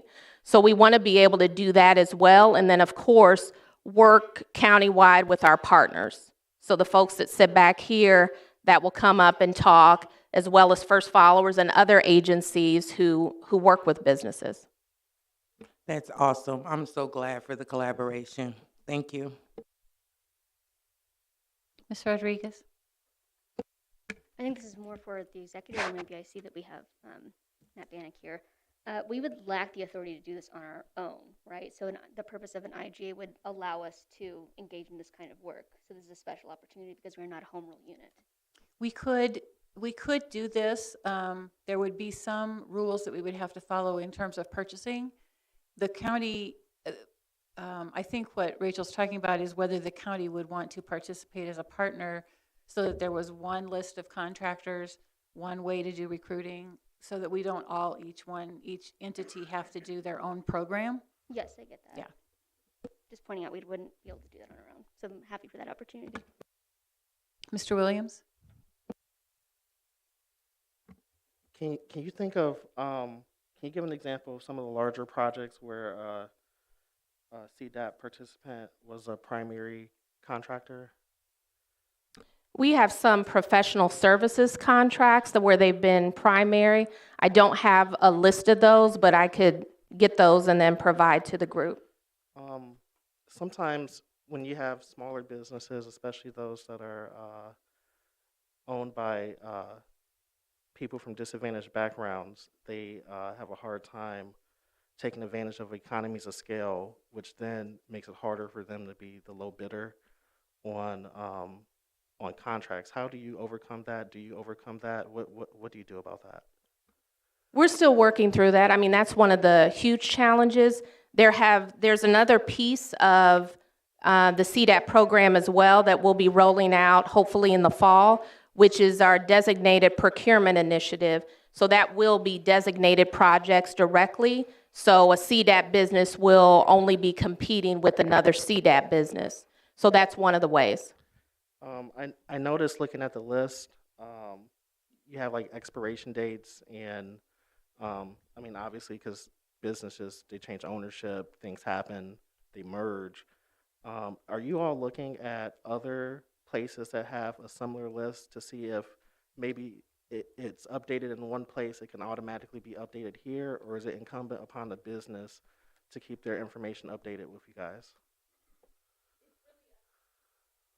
It's really up to the business. So we've been working to do sort of outreach to them to make sure that they get things updated for that expiration. And then I'd be interested in learning a little bit more about what led to this. Did the city of Champaign do a diversity study? Was it just an initiative of the administration? What kind of, if you can. So there had just been several years where there were different departments piloting projects.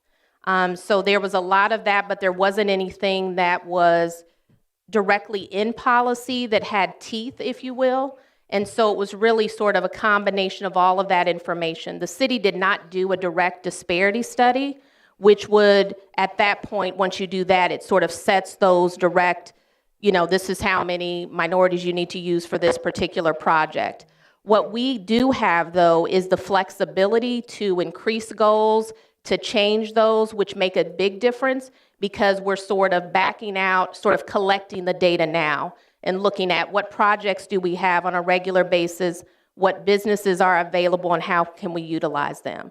But it's been just sort of several years of different departments proposing efforts, but nothing that was more than just sort of a pilot. Do you think, or is there movement to doing a disparity study over at the city of Champaign? I'm sorry? Is there movement to doing a disparity study at the city of Champaign? Not that I am aware of. Okay. And that would come from city council. Thank you. Let me also just mention at this point, there was legislation passed recently that now requires all government entities to keep track of minority businesses that they do, both minority, women-owned, and veteran-owned, that they do business with. And we are in the process in the county of developing a system to do that when we take on a new vendor with a contract. We have contracts, we ask them for W-9s. We're now going to be asking them to certify whether they're minority, whatever. It will be self-reporting, and as you know, there's no baseline at this point, but over the next 2 or 3 years, we'll begin to develop a baseline so we can determine, as Rachel's saying, if we want to increase a goal somewhere, if we're low in one area, not in another area, those kinds of things. But we're just beginning to start doing that at the county level. Did you have another question, Ms. Carter? I know I also sit on the highway committee, and this has also been one of our goals, also mentioned, so I think this is awesome. Also, I wanted to know, can you tell me a percentage of minority-owned businesses here in Champaign County right now? Thank you. I don't have the direct number or percentage. Yeah.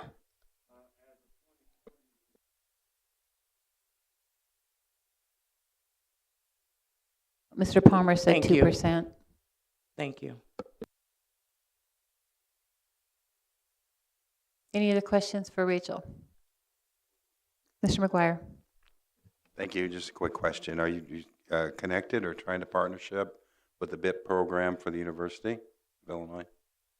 BEP program, same diversity at the same time. Yes, we've worked on some committees, and we're also working with the university's compact right now, where they're looking at sort of diversity.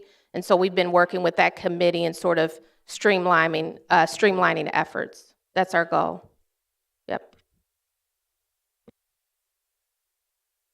Ms. Taylor? Just to clarify for myself, because I might have missed this at the beginning of your presentation, is this a request for partnership or is this a request for funding? We don't have a request for funding, so we would be looking at a partnership, and so that would have to be developed again through an intergovernmental agreement and really looking at what the county is looking for and how extensively. So if it is just, the list and being able to track some of those things, and like Darlene was mentioning, House Bill 453 is sort of that collection of the other. So we already have a way that we're collecting that. So it's those sorts of things that we could do, but it also makes it easier for the businesses because then we can collect all that information. You can say, go to the CDAP list and get certified. And then if you have projects, being able to say, we want you to go to this list and however your purchasing is done. But that would be an opportunity for us to partner and look at how extensive that partnership would be through an agreement. Okay, thank you.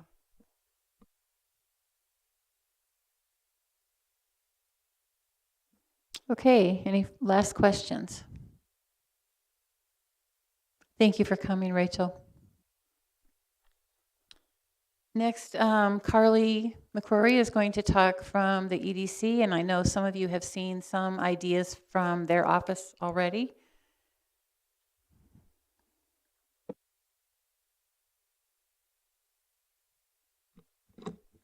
Hi, everyone. Before I get started, I will give a shout out to Rachel and Adonis and their team. The list is also very important for a lot of local businesses in Champaign County. So if employers don't have their own internal supplier diversity programs, which a lot of them don't unless you're one of our larger employers, they very much rely on that list and they utilize it themselves. So just shout out to them. And also next week is National Small Business Week, and Adonis is going to be doing a workshop with us. So if any small business is interested in becoming a CDAP vendor, they can come and ask Adonis all the questions. Okay, so thank you for the opportunity to be here tonight. As Darlene said, my name is Carly McCrory McKay. I'm the Executive Director of the Champaign County Economic Development Corporation, and we're here tonight to talk about 3 different topics. Just sort of a housekeeping note, I do have guests with me for each topic, so I'll pause at the end of each topic so we can ask questions because my guests have other meetings tonight and they're going to hit the road when they're done. So just sort of a quick synopsis of who we are and what we do. We are a public-private partnership that works across Champaign County. So we do work very closely with a lot of partners, large and small employers, local units of government, and higher educational institutions, and a lot of the folks behind me here on a variety of economic development initiatives, mostly geared around business retention and attraction, small business development, and quality of life. And we're sort of led by our strategic plan, which has 7 different areas of focus and a lot of priority initiatives underneath these buckets. And as we sort of move through the presentation tonight, you'll see how some of these topics fall in these different areas. So before I invite my first guests up, I'll just note that I did provide folders. They have a copy of this presentation, and then we did provide some supplemental materials that kind of touch on each topic, but I'm always happy to take questions after tonight as well. So I'll invite my friends at Justine Peterson up here with me, and as they're coming up, I will introduce them. So I'm happy to have Galen, who is their Chief Strategy Officer, and Cherry, who is their COO. So just to kind of introduce this topic of establishing a microloan fund with Justine Peterson here for Champaign County area businesses. Small business development is definitely a priority area for our organization, and within our strategic plan, we have a couple of different points that very much focus on expanding access to capital for small businesses, and as Mark mentioned, especially micro businesses, and really opening up those opportunities, especially for minority businesses and the challenges that they have faced in accessing startup capital. We also house a small business development center in our office, So we do hear a lot questions, and we kind of put together themes. And besides, how do I get started or how do I start my business in Illinois, funding is usually the other main question that comes, and how to get started and what funds are accessible to me. So through just different efforts of our organization with community partners, with local units of government, we've had the opportunity to work with a lot of lenders and micro lenders across Illinois, and had developed a relationship with Justine Peterson, and that's kind of led to this opportunity that we're here to present about tonight. So I'm going to hand it off to them to sort of talk about the details of what this could look like, and then we'll open it up for questions at the end.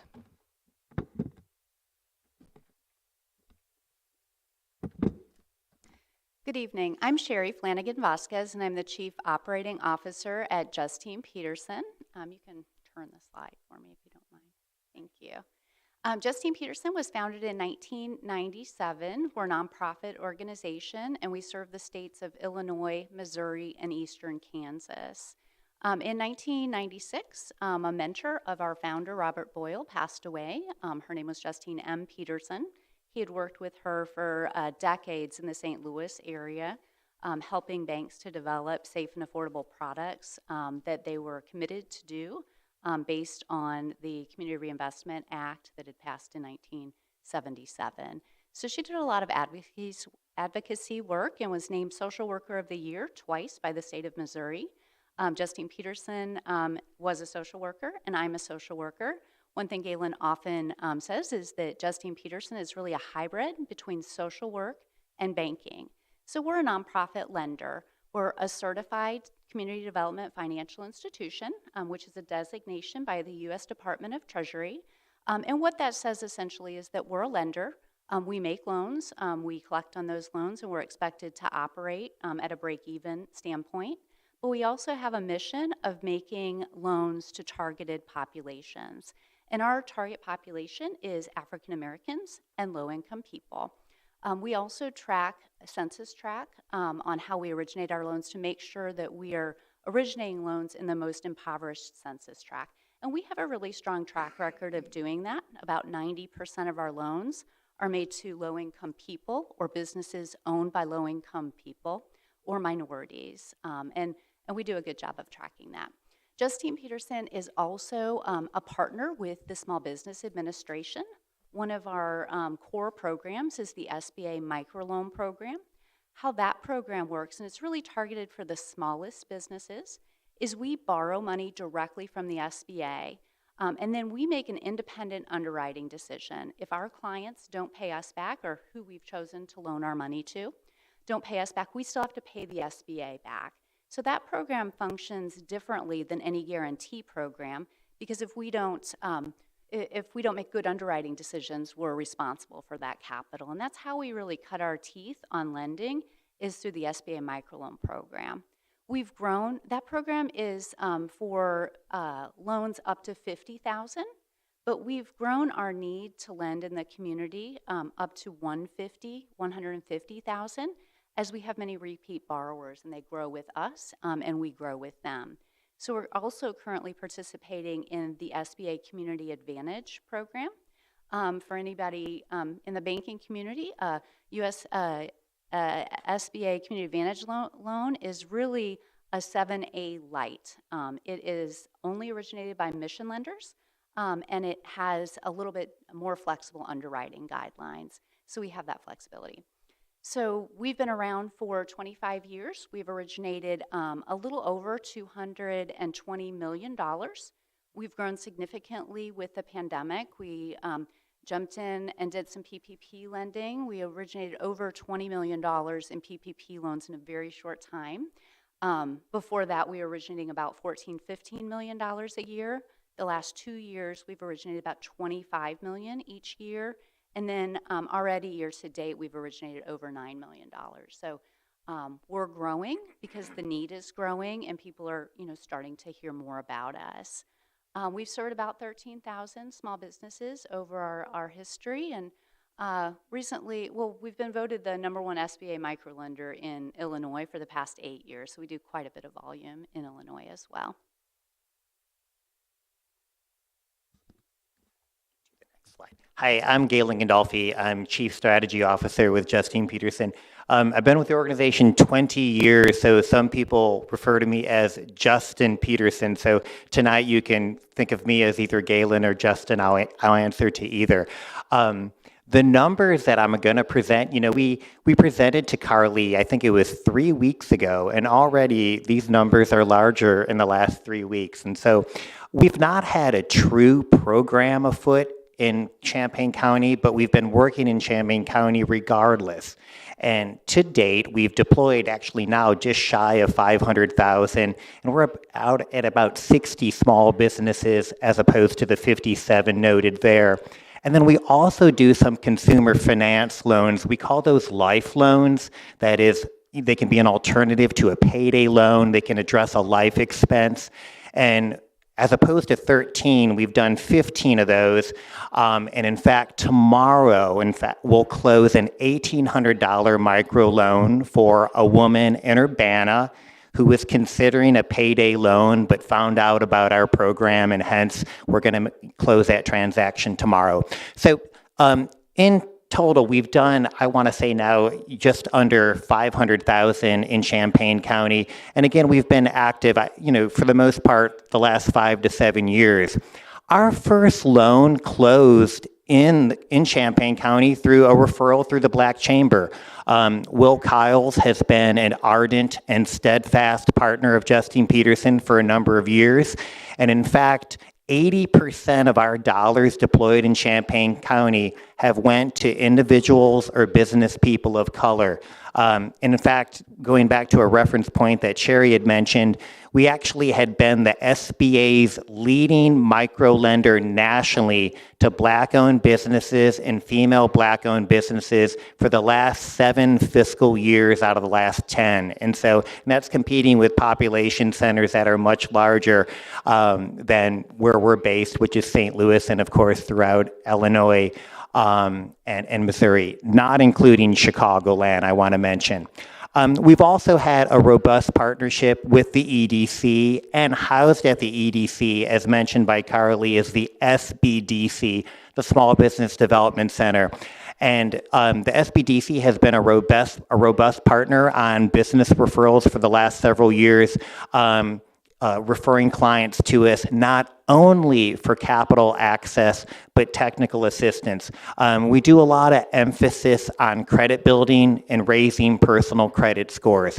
I want to give a shout out to, I was really moved by the members from H3 because we very much work with returning citizens. And in fact, we had a program called Aspire that the SBA and the Kellogg Foundation had underwritten for returning citizens. And we presented a curriculum, a 13-week curriculum on entrepreneurial activity called Ice House. And it ended with access to capital. So again, to our H3 friends who I want to meet you after the meeting, this program, the dollars that we aim to leverage for Champaign County is all about safe and affordable access to capital, and returning citizens would be front and center. And I can say that through empirical documentation of the dollars that we heretofore have deployed to returning citizens in conjunction with technical assistance.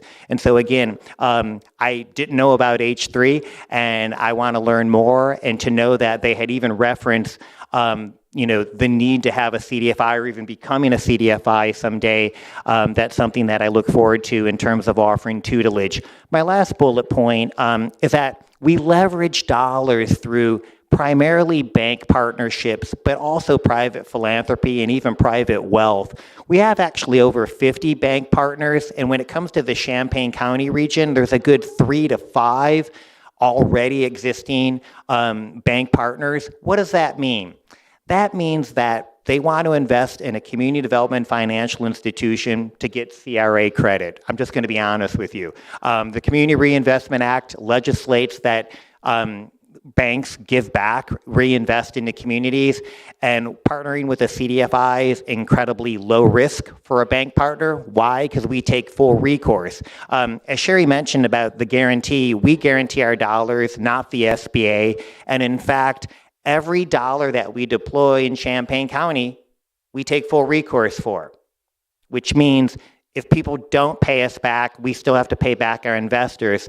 Hence, ARPA dollars can be used as loan loss reserve to attract that investment, which leads to my next and final slide, I believe. The multiplier effect is exactly that. We can multiply typically a ratio of taking $1 and leveraging it to 10 or somewhere depending on inflation and such, 7 to 10, or 1 to 7 that is. And what that means is that we take dollars for loan loss and hence ARPA can be used, which we have examples actually in Springfield and Decatur of similar programs, or in some cases CDBG, and leverage that loan loss to attract investment, primarily bank investment. I had mentioned Springfield. We have actually a really robust program going on in Springfield. We've deployed several $1 million through the city with a partnership with the city of Springfield proper. Most recently, they used ARPA dollars for a COVID recovery loan loss, and we've closed $700,000 to over 100 businesses since July. So we're pretty excited about that. And here in Champaign, actually, or Champaign County rather, we're looking at truly deploying $2 million. We also have a similar program afoot in Decatur using ARPA funds, and then we also have a program in Peoria, and in Peoria we actually office out of the Minority Business Development Center. I want to mention in Springfield, we're in partnership with the Springfield Black Chamber, and in Decatur, we office out of the Ink Spot, which is an incubator operated by the Black Chamber of Commerce of Illinois. There's 2 black chambers for the statewide in Illinois. We belong to both of them, by the way. I'll hand it over to Sherry, perhaps, for this slide. Sure. So this is a summary of our request. So we are proposing a 3-year program. We're requesting $250,000. $200,000 would be used as loan loss reserve to leverage $2 million in bank financing. Having that cash loan loss reserve incentivizes banks and makes them feel more comfortable about loaning us money. And then the $50,000 would be used as an interest rate subsidy for new Americans, minority, or low-income qualified applicants. Justine Peterson borrows money from banks. Currently, we're borrowing at up to 6%. So we have to budget our cost of funds into our interest rate to our borrowers. And that's why right now our interest rates are 8 to 14%. We do a risk-based underwriting. So the purpose of the $50,000 interest rate subsidy is to buy that interest rate down. We're proposing by 2% in order to make those funds more affordable. The $2 million pool will leverage 100 to 150 small business loans with an average loan size of around $15,000 to $20,000.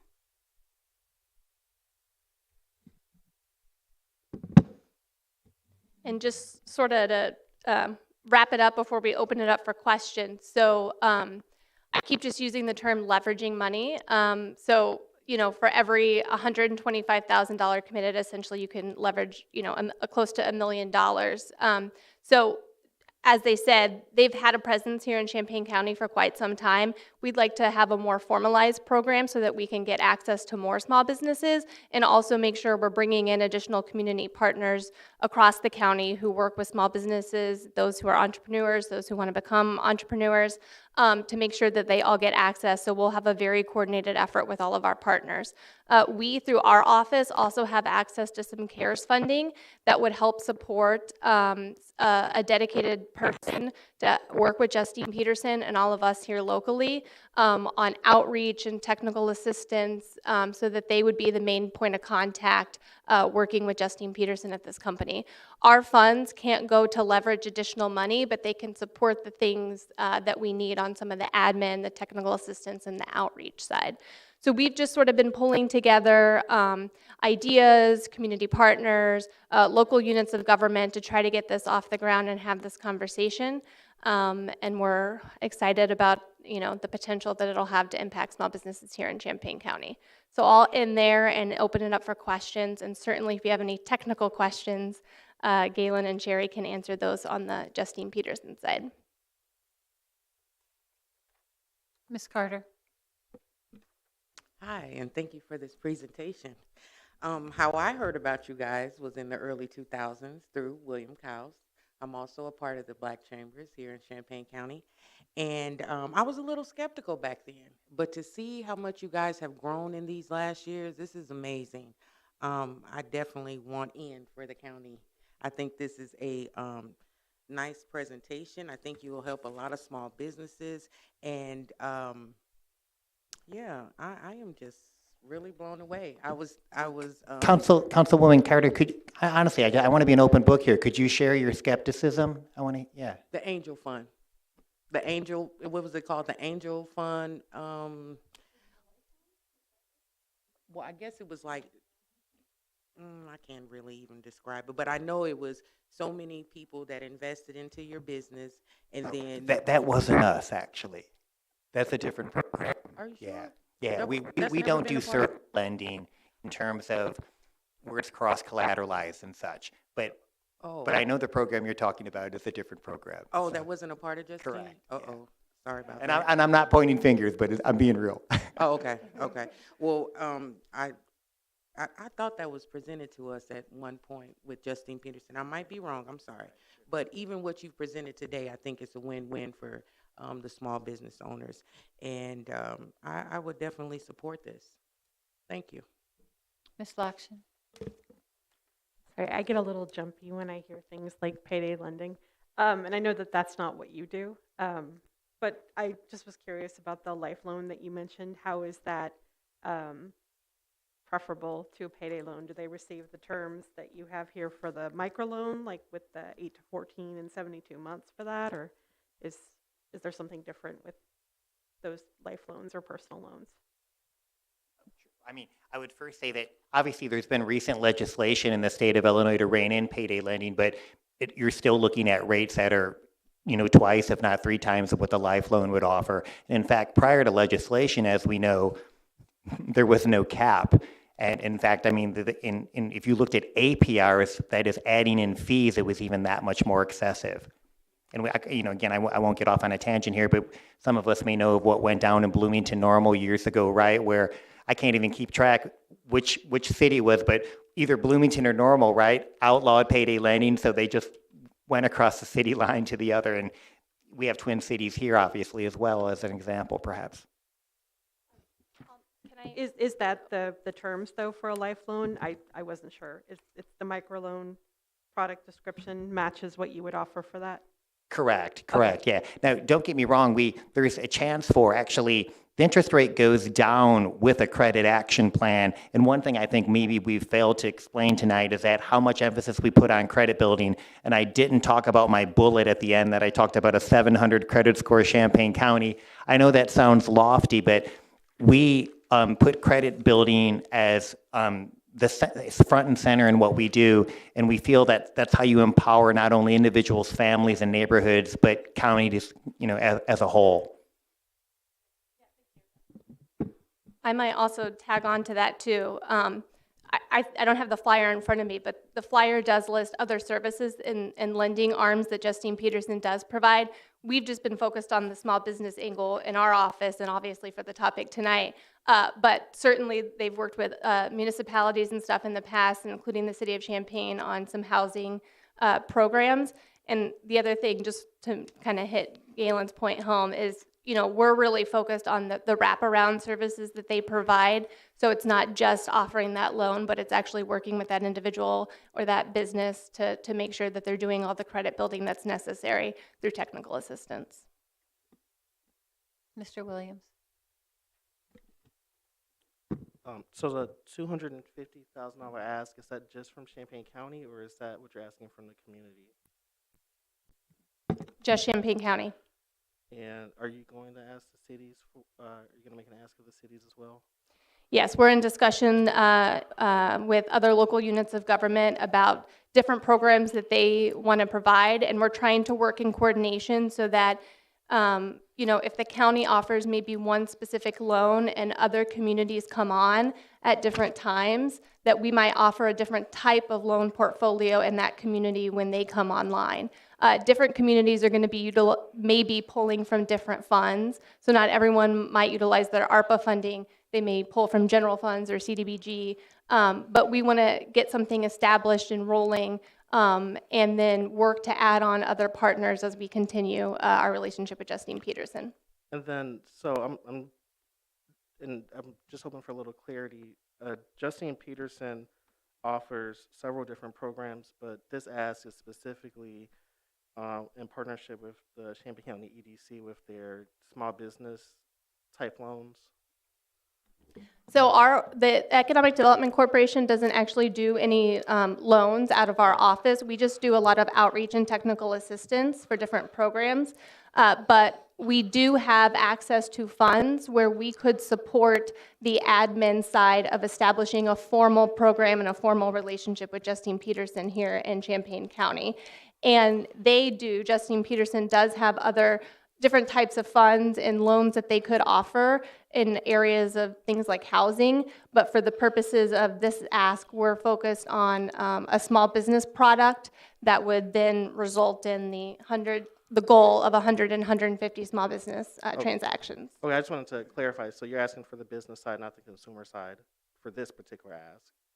And then the $2 million that you would leverage, how did you come to that number? Is that just your capacity for now, or is it just something you thought that, like the 250 was, like, I just wanted to know where that number came from.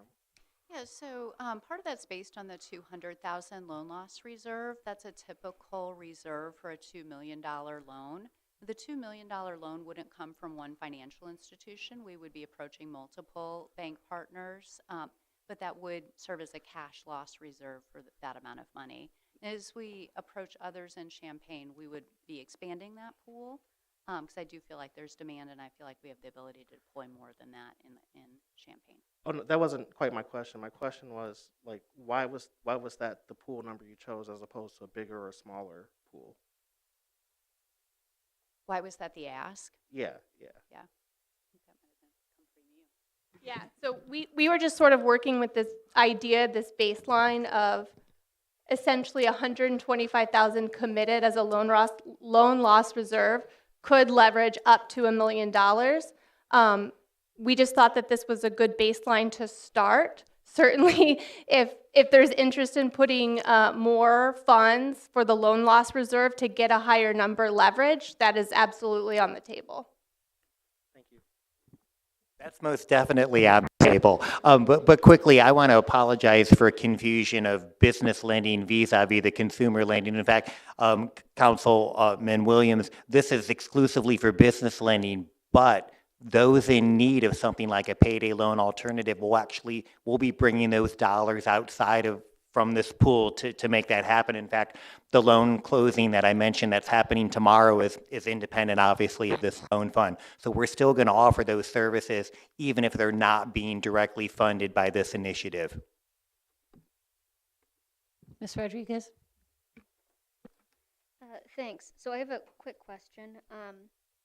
It seems, I don't know, in your presentation, one reason for the loss reserve is so you can provide services to new Americans, right, immigrants. But also, if I'm understanding right, Latinos are not among your targeted lists of groups that you work with. Is that correct? Or my question is there any barriers that you've encountered that prevent you from reaching out to that ethnicity? I mean, Latinx would fall under people of color from our targeted perspective. Yeah, it's a targeted population. And in fact, yesterday, this is a true story, yesterday we had a request from the White House, if you will, for a St. Louis example of a Latinx entrepreneur. So, yeah. Okay, great. That's good to know. Go ahead, please do. I also failed to mention, but Gloria will be up here with me later. The director of the New American Welcome Center is here with me. Okay. So we're also talking with them too about goals that we want to establish as part of outreach on this fund that sort of fits into some of the work that they're doing out of their office, and also building upon some of the goals of the Champaign County Welcoming Plan too. And we would also rely on different partners that are reaching different demographics to make sure that we're all coordinating to push people back to this program if it's a good fit for them. Okay, that's excellent. So to kind of maybe pick up on the underlying context of kind of board member Williams' question, if the ask, it seems like you guys could be asking for more from Champaign County. And if one barrier preventing from reaching out to Latino communities is money, that would be something that I would be interested in hearing more about. Thanks. Ms. Carter, do you have another question? Yes, real quick. Can you tell me the 3 to 5 bank partners that you work with currently? And also, when a business come to apply for a loan, if they're not ready as far as with their credit or credit score, what do you do to prepare that business to obtain that loan? Thank you. Sure, absolutely. So PNC Bank is one of our largest bank partners. We're actually working to close a $5 million facility with PNC Bank, which should be imminent. We recently closed on a $500,000 loan from Wood Forest Bank, and that's targeted to our Illinois markets. Busey Bank has invested into a special COVID relief fund that we have, as well as they lent us money directly. So that was a $500,000 during the pandemic towards lending. First Mid is a strong bank partner. So we have over we have about 30 bank partners. So and they range from PNC Bank, which has been one of our strongest bank partners. They lent us $13 million during the pandemic to support our PPP lending. Regions Bank, we have about a $2 million facility. And I think those are some of the main. Bank of America, we have a $500,000 facility with Bank of America. Oh, let me answer your second question as well. So one thing that Justine Peterson does is a lot of step-up lending. So we often will get requests for $30,000, $40,000, $50,000 from someone who's just not ready to take on that amount of debt. So what we'll do is we'll originate a smaller loan to fund a piece of the business plan to explore the business idea. And then the borrower will develop a repayment relationship with us. We do report all repayment behavior to the credit bureau. So they're establishing a line of credit as well as working on their business plan. And after 6 months, they can apply for a step-up loan. And about 30 to 40% of our loans are from our previous borrowers that are stepping up with us. All of our borrowers with credit scores 620 and below have a written credit action plan on what are steps that they can take to improve their credit profile. And how they're progressing on that credit action plan is part of the underwriting as they request more money. Councilwoman Carter, we're a port of entry to mainstream banking, which means we fail if we don't graduate that client someday to a bank or a credit union. That's the ultimate goal. We should only be some stage in the process. And in fact, every transaction we view as a credit building opportunity. Most of our loans include some working capital to extinguish a collection debt on a credit report, which is a huge thing that's essentially dragging down so many credit reports.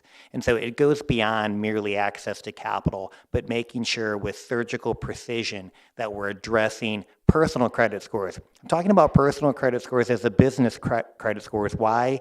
Because banks in Champaign County and elsewhere are looking at personal credit scores and asking for a personal guarantee on that business loan.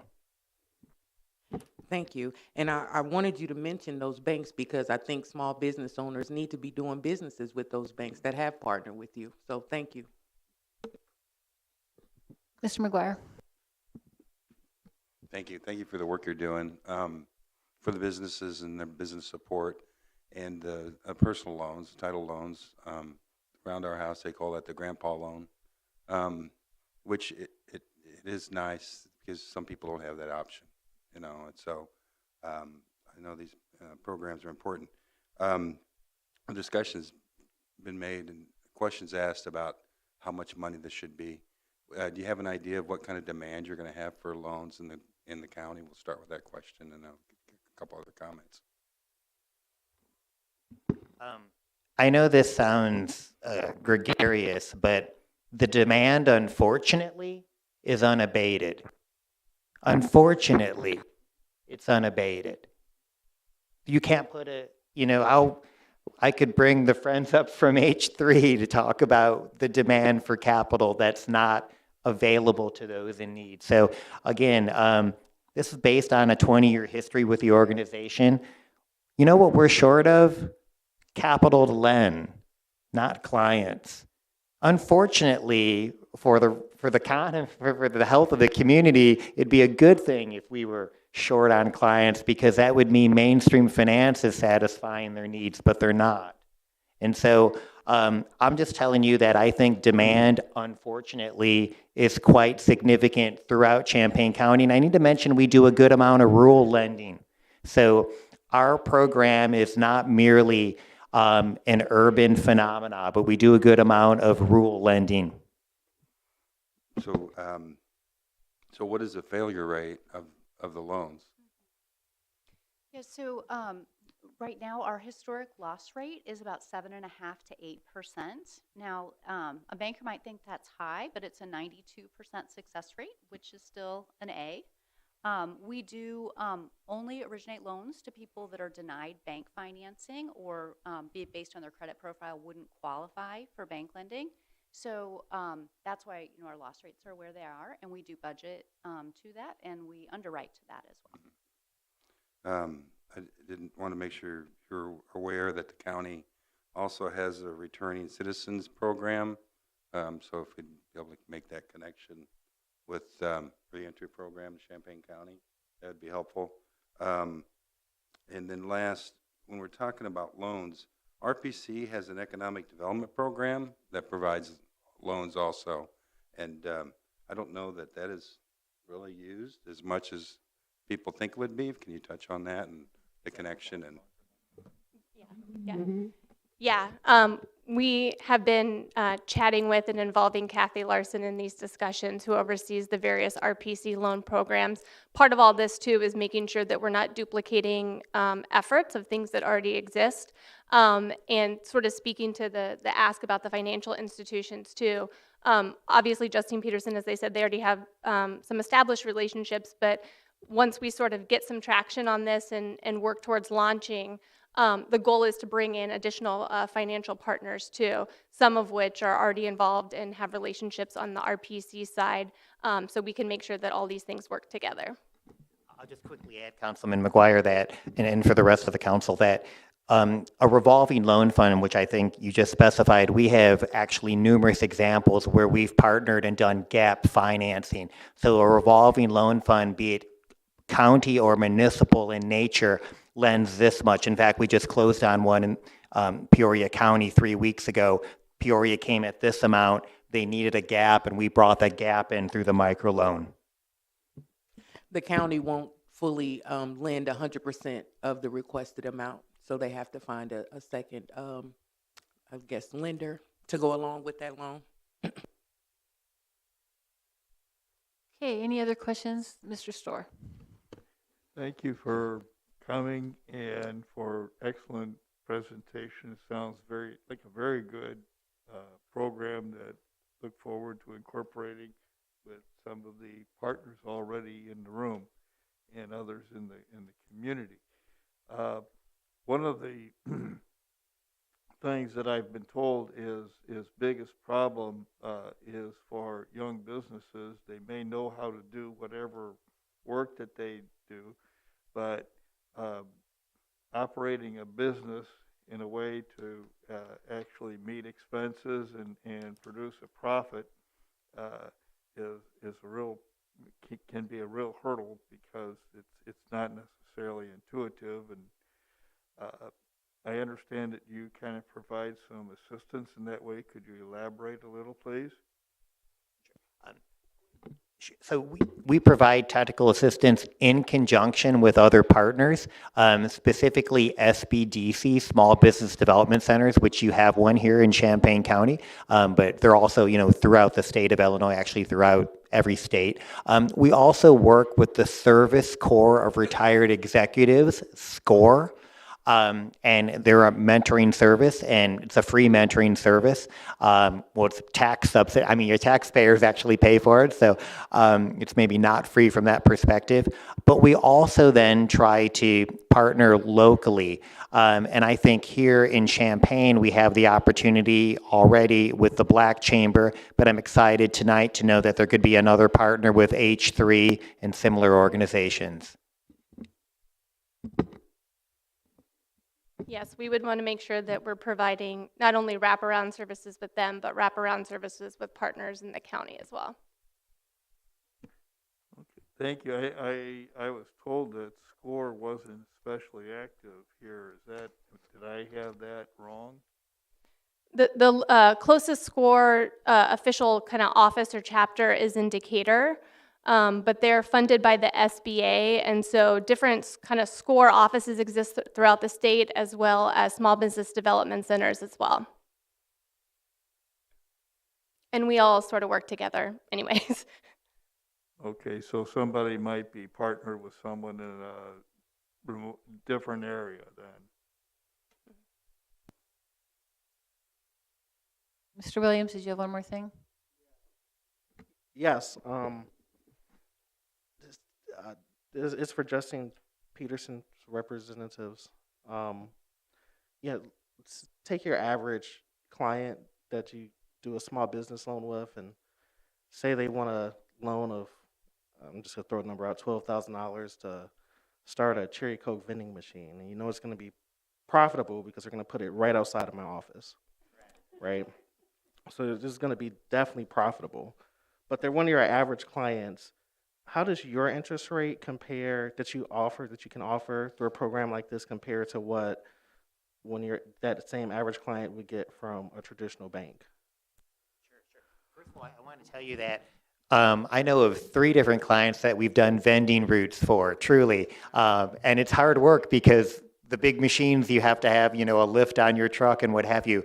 But our most competitive rate through the SBA microloan program today is 8.75, and that's coming from the government, If in fact they had a paper credit, certainly they could get a more competitive rate. And as Sherry mentioned earlier, we don't compete with banks or credit unions. In fact, as a mission lender, we are not to lend you money if we believe you're bankable. We're to send you out the door. That's the only time we say no, is when you really should be going elsewhere.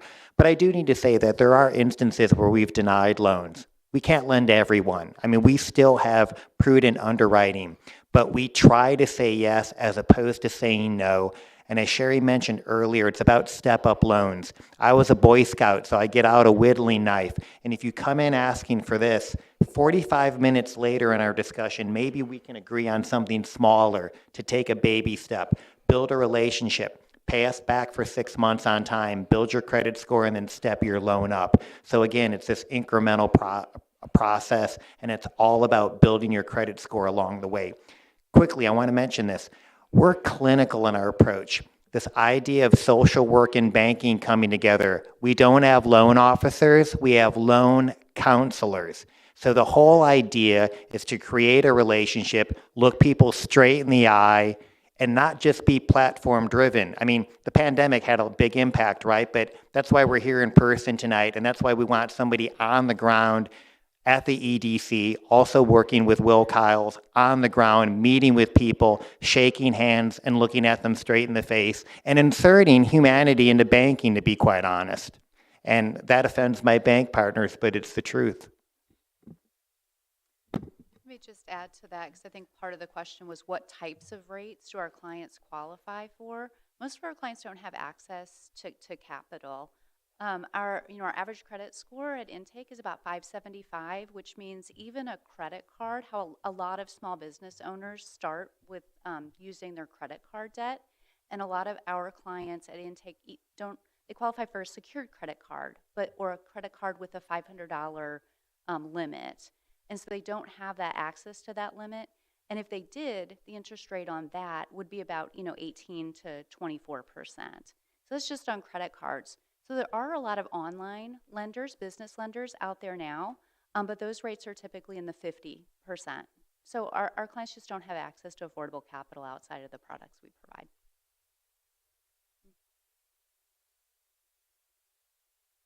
Okay, unless you guys have really other burning questions, I know Justine Peterson needs to get somewhere else, and we can move on to our next topic. Okay, thank you for coming. Okay, Carly, if you want to go on to the next topic. Yes, and I'll invite Terry Reefstack up here with me. Terry is the Vice President of Marketing and Community Engagement at Visit Champaign County, and my partner in crime on a lot of community initiatives that we run with our organizations out of our office.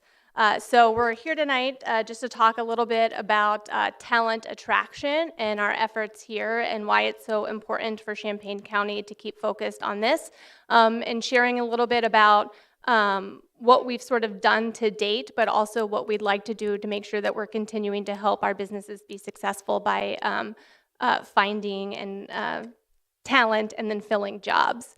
So this is just a few of us who work on community attraction, myself and Terry, and then Dana Cohen, who's at the University of Illinois in the dual career program. So she's in charge of placing trailing significant others for job placement across Champaign County. So she works very closely with us and a lot of our employers. So no surprise, a lot of businesses, small and large, cannot find talent. It's really challenging right now. And we're really working to help those businesses have the solution of filling those jobs. And a lot of the things that we're doing are very focused on continuing to grow the population by attracting new people to our community. So to talk a little bit about sort of how we got here and sort of what we'd like to do, Terry's going to give sort of a historical background. Good evening, everybody. Thank you for having us. So I want to talk about the partnerships that happened and why they've been successful so far. So our work in talent attraction really came from the needs of our employers that we were hearing individually. And it really ended up coming into a lasting collaboration between Visit Champaign County, the Champaign County Economic Development Corporation, and the University of Illinois. And we began small, doing some things that were really impactful along the way for our employers, starting with doing trainings for people. As you might imagine, a lot of our employers know what they can offer their employees, but they might not know what the community offers. So we really kind of stepped in to provide that community training for them so they could better talk about what the amenities of the community are and what the quality of life is here. So we went into those businesses and we provided those trainings. We also took those talent attraction staff out into the community and made them see what we have here and talk about the different amenities as we drove around. I had carfuls of people from Carl that we were taking out and doing that. We also offered the opportunity for our employers to utilize us for community tours for high-level recruits. So we have gone out multiple times with these recruits and taken them on the community tours based on their interests to help push them over the edge so they would take that job. We also have built this recruiters network with over 100 different employees, which we'll cover here in just a minute, where we're getting this information and learning from them what their actual needs are. Through them, we're also able to put together a job board and provide area resources that they're looking for, such as seasonal checklists. We've had requests for religious opportunities that are non-Christian that we've put together. We've also put together things like specialty grocery stores, which, believe it or not, is something that people ask for a lot. So putting those resources together to really help continue to sell our community. And as you can see from our recruiters network, this is just a sampling of those 100 companies, and they range large and small in different industries, everything from healthcare to manufacturing. You can see them all on this list, and we're in regular communication with this network.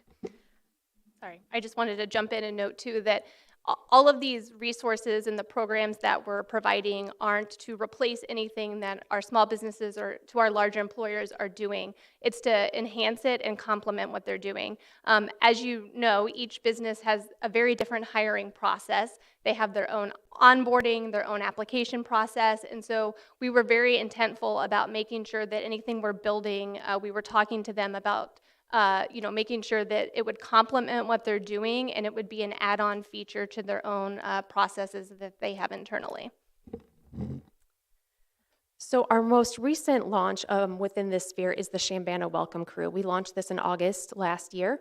And this is a community ambassador program where we have over 30 individuals from all stages of life, all backgrounds, all races, all ethnicities, and all areas of expertise in the community that serve as a first friend for people considering moving to the area or people that have just moved to the area. We've helped over 20 individuals so far on a variety of needs as they've moved into the community because, as you know, it's very hard to move to a new community as adults. It's hard to make friends. It's hard to find volunteer opportunities and learn how to engage. These people help them with that transition, and it's been very successful so far, and we're going to continue to grow on the program where we get new ambassadors every single month as we've launched the program. It became very instrumental during the pandemic, and we foresee it growing here this spring with the recruiting process. So along the way, we worked with a talent attraction consulting company called Roll Call. We initially reached out to them as we were building the ambassador program.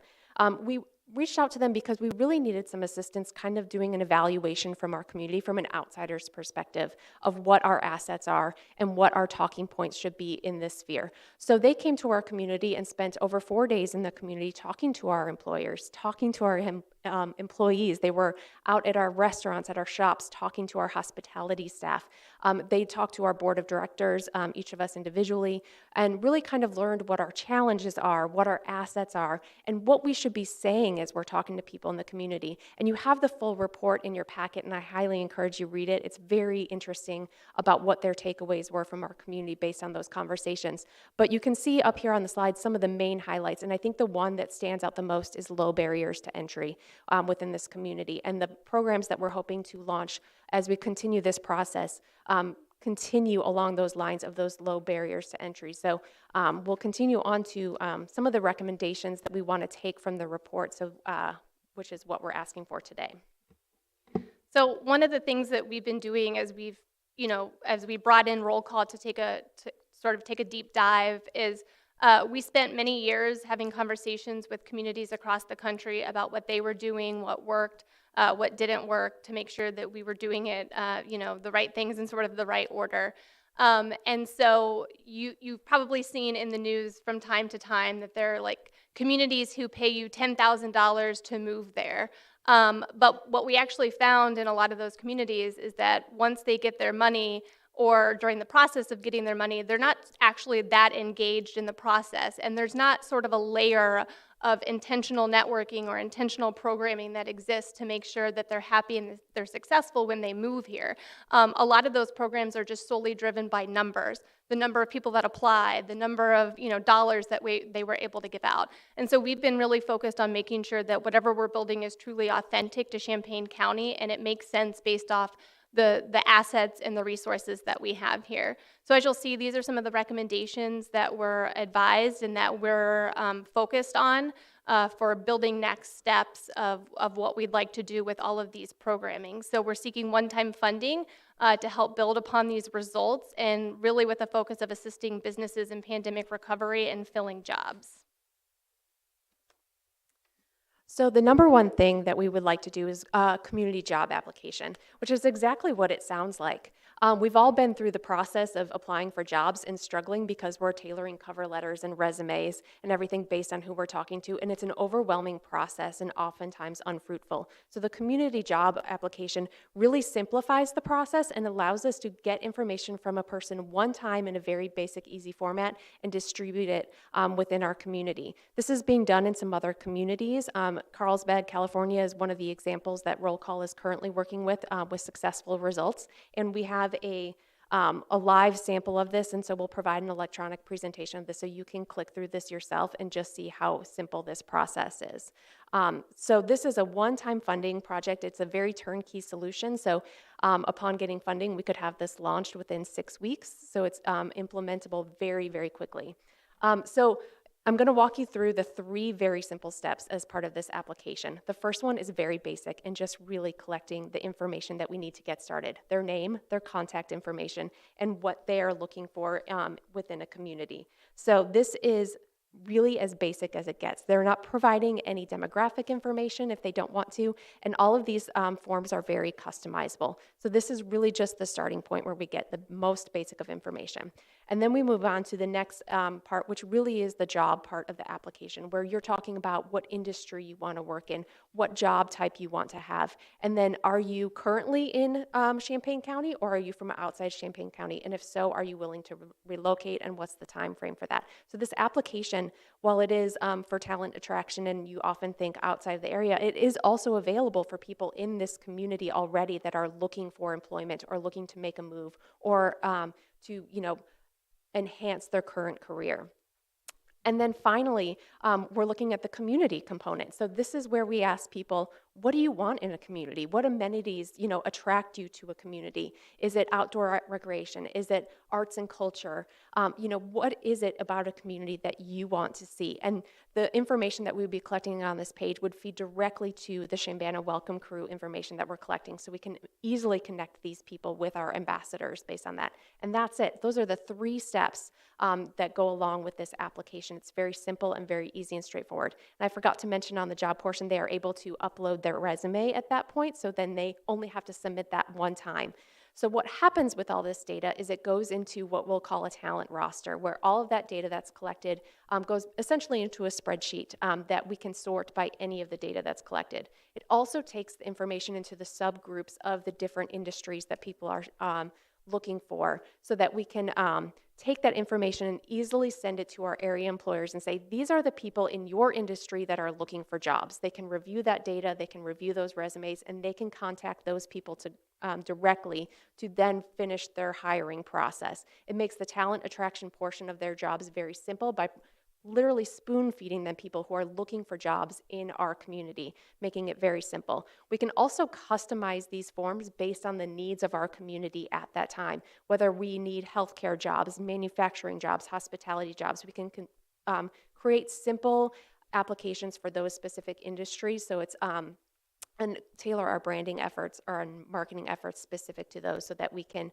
make this process very simple and provide it to our employers who are desperate for employees.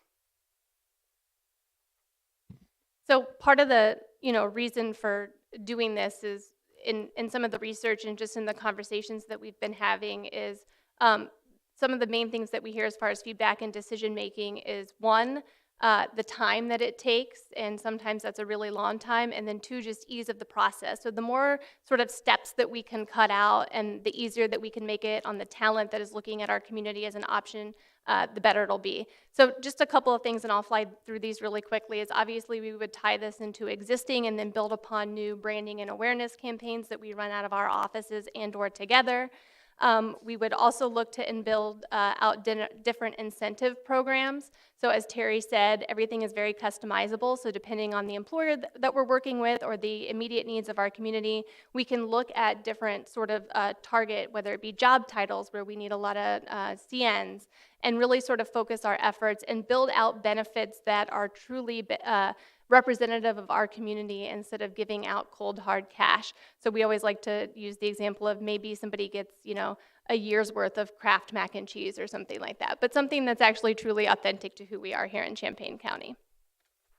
We're also working to build out events and tours for the recruits and the ambassadors. We actually have a new to Champaign-Urbana mixer coming up in May.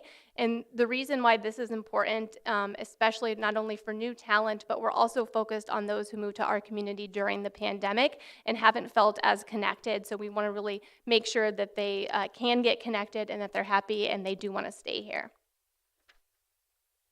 So the process is really simple and straightforward, and one of the reasons why it's so successful in other communities that have implemented it. So, we launch our branding campaigns that drive somebody to the website. They complete the application with the information and submit their resume. We send the resume to our employers while also connecting these people with members of the Chambana Welcome Crew. Between those 2 components, they're able to make a successful hire and bring in that talent to the community.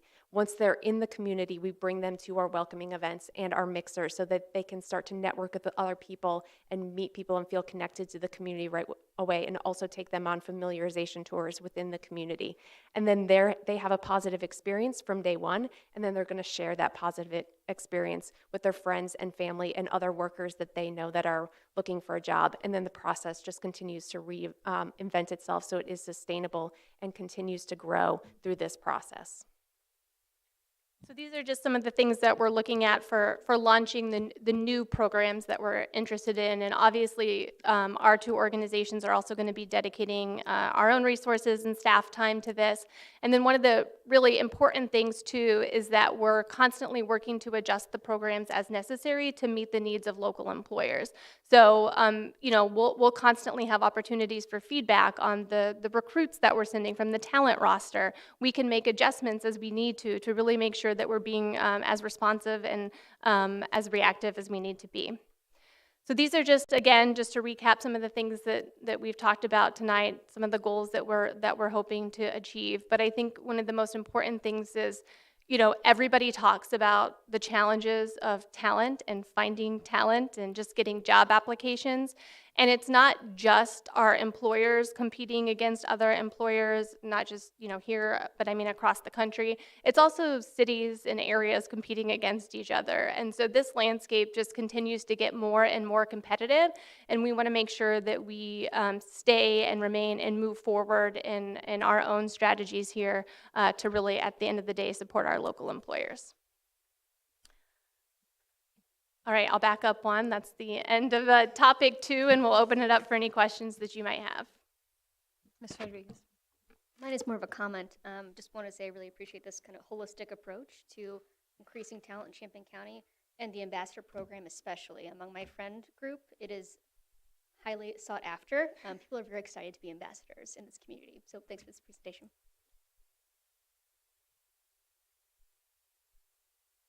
Mr. Storr.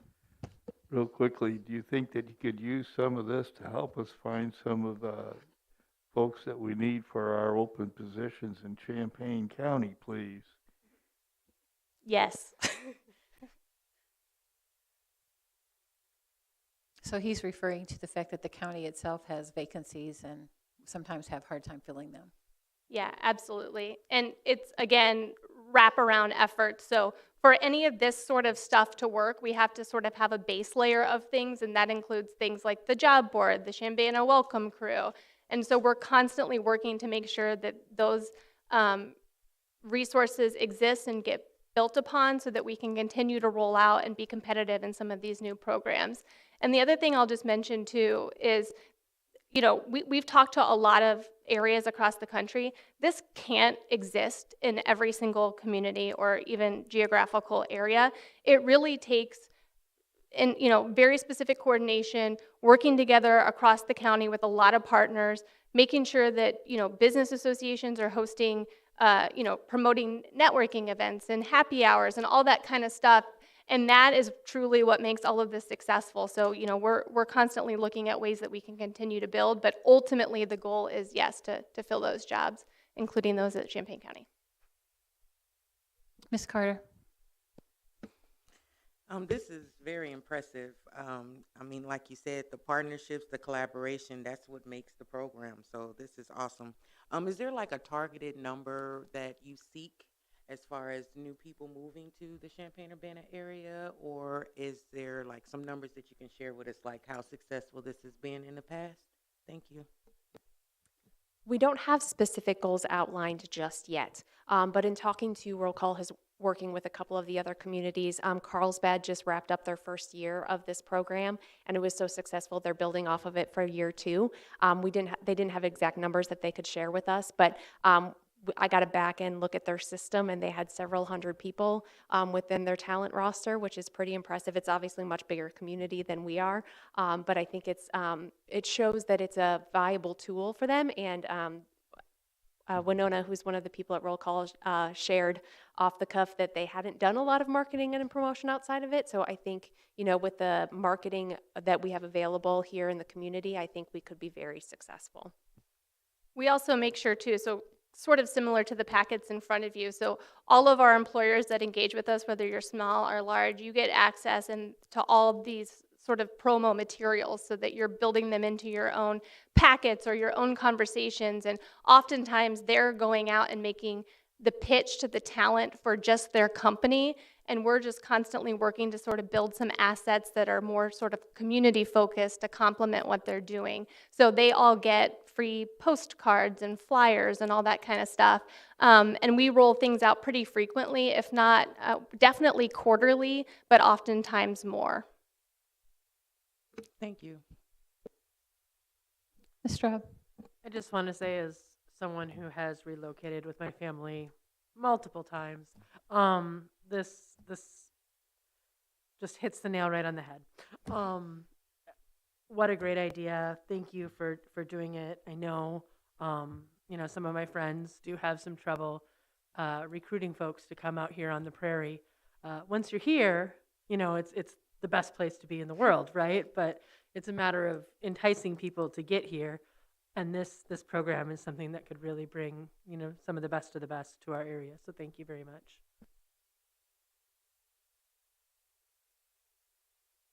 Okay, thanks for coming. Okay, last one.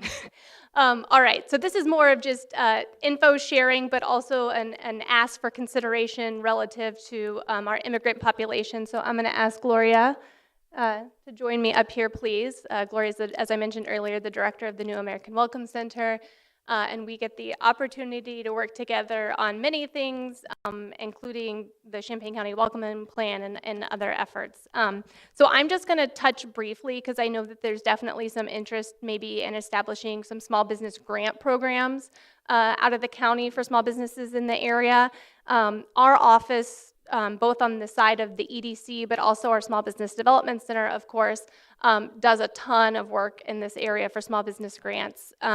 So like I said earlier, we don't actually write checks to businesses. We do a significant amount of technical assistance and then outreach to make sure that they are aware of programs. So as you can imagine, over the past few years throughout the pandemic, it's been a lot of information, very confusing information, who is eligible for what, changing guidelines, so on and so forth. So, of course, there's been a ton that's been rolled out on the federal level, the state level, and even some at the local level. So I just sort of wanted to provide just a few examples of some of the types of programs that have been rolled out and just sort of point out, just based on all of our experience in working across all these different grants, including the process, the eligibility, sort of what we envision is the most successful, and then also, of course, just offer our assistance and, sort of brainstorming to work to build those grant programs as well. So this is a Back to Business grant, is the name of the grant. It was administered by the state of Illinois. It's actually still rolling, and grants are still being administered right now.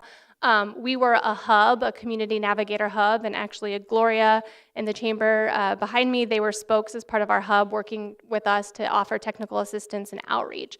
So just a quick snapshot, this was a $250 million program, so obviously very large, but it was sort of one of the more broad programs in the sense of, while there were some set-asides for some specific industries, you could get grants between $5,000 and $150,000. And really, you could utilize the grant money for really sort of whatever you wish. So it was pretty open-ended, even though there were, of course, some things that you had to show. And one of the most important things was that you had a loss due to COVID, so a $5,000 loss year to year on your tax returns. But we've had a lot of success with this grant, and as I mentioned, it's still rolling. But as of this morning, almost $8 million from the state has been administered to Champaign County businesses. So that's really great. Sort of a smaller total pot and also a more focused program was the Cure ES program that was administered by the city of Champaign. And actually, other municipalities here did their own version of this program, including Urbana and Rantoul. So this was an opportunity with state funds that was available to local municipalities. They set this up with a maximum grant size of $10,000, but it was way more specific in eligible costs, so it was directly related to COVID. And this was administered in December of 2020, so as you can imagine, we were very much in the thick of it. It was very focused on things like barriers and PPE equipment and stuff like that.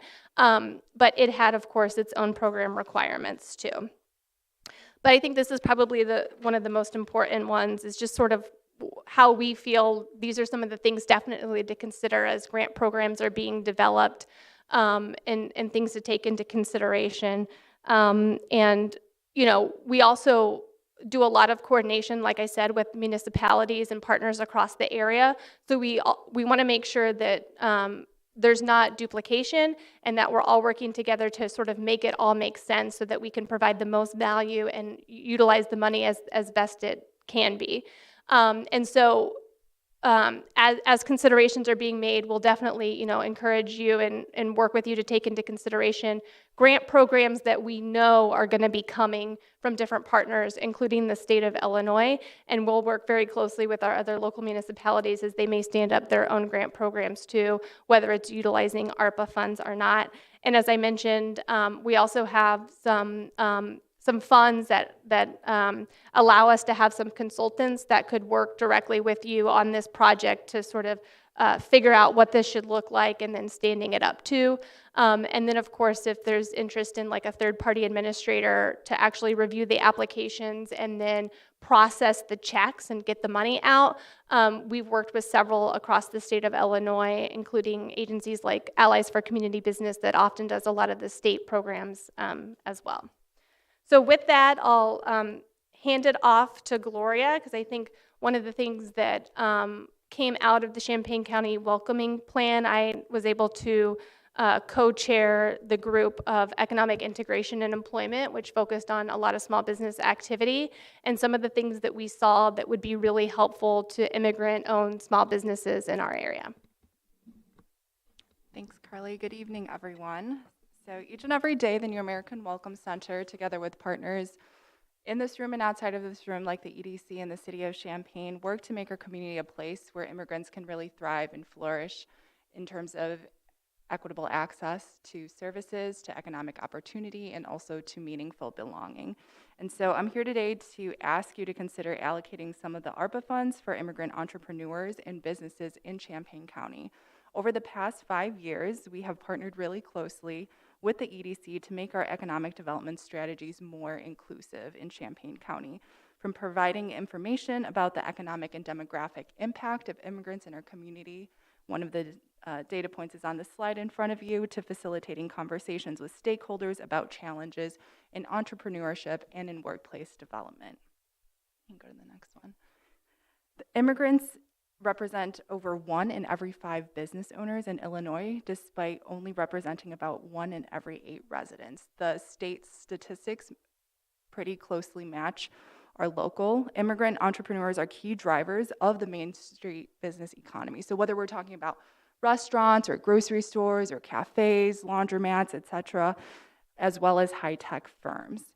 In 2020, in our interest to just continue exploring some of these strategies, the EDC and the New American Welcome Center at the University of YMCA applied to become part of a national cohort called the Welcoming Economies Pilot. And so this allowed us to partner with peers from Louisville and from Pittsburgh to really think about what does it look like to iterate on some of these strategies, what can we learn from one another, and what are the different challenges that we can kind of navigate along with each other. And this came at a really good point, because shortly after we were selected into the cohort in 2020, the pandemic hit. And so this led to the development of our immigrant business response team. You can go to the next one. And what that helped us do was identify areas of focus for us. And so really quickly, we decided that we wanted to be able to assess and support the needs of immigrant-owned businesses as they were recovering from the pandemic. We wanted to make sure that we were strengthening our relationships with local government entities and also the business community in that process, and that we were also increasing local capacity for immigrant economic development. And so in terms of how did we do that, we tried to increase, got lost. In terms of how we did that, we really took a step back and tried to listen to immigrant business owners. So the slide that you see here is actually data that we collected in the first couple months of the pandemic. We spent several weeks calling and interviewing local immigrant-owned businesses, 39 in total, from 10 different countries, to understand what is happening. How is the pandemic affecting your business? How is it affecting your livelihood? Where are the areas that you need support the most? And what we heard was that they lacked information, they lacked visibility, and that they lacked capital. And so those were the 3 areas that we decided to focus on. So with regard to increasing information access, we launched virtual roundtables to connect business owners to entities like the Small Business Development Center, to local business associations, to the launch program at Champaign Public Library, and also most importantly to one another, to know that this was not an experience that they were in alone, and that it was not an experience that they had to endure in isolation. In addition to that, we also translated so much information about business resources and shared them through language-specific channels like WhatsApp and in Facebook groups. To raise visibility, we helped business owners do everything from setting up their Facebook pages to updating their Google listings to reflect their updated pickup systems and business hours, and we also highlighted them on social media. To improve access to capital, we worked one-on-one with individuals in their preferred language when possible to really understand and complete grant assistance applications. And in total, over the past couple of years, have helped over 30 businesses secure $550,000 in relief. A lot of that came through that Back to Business program that we were a spoke for, as Carly shared. So initially, many business owners were wary of us. Like, why are you calling us? Why are you talking to us? What is this information? What is the grant? Stop bothering us. We're not sure if we can trust you or not. And step by step, phone call by phone call, email by email, resource by resource, and really, what really changed the game was grant by grant. Folks started understanding that we were here to stay and that we were here to continue connecting them to different institutions in the community who could provide them the services and resources and capital that they needed.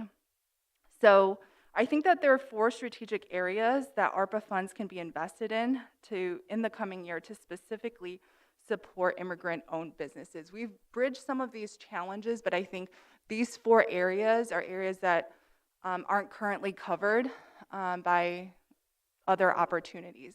The first is what you heard of during the first presentation, interest rate subsidies.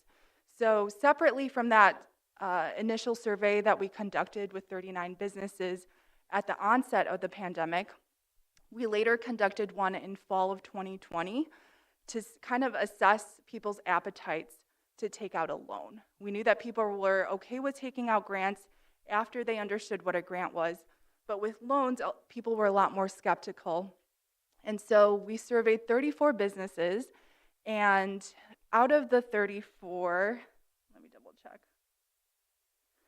15, so 44% were interested, but said that they could not afford an interest rate as high as 9%.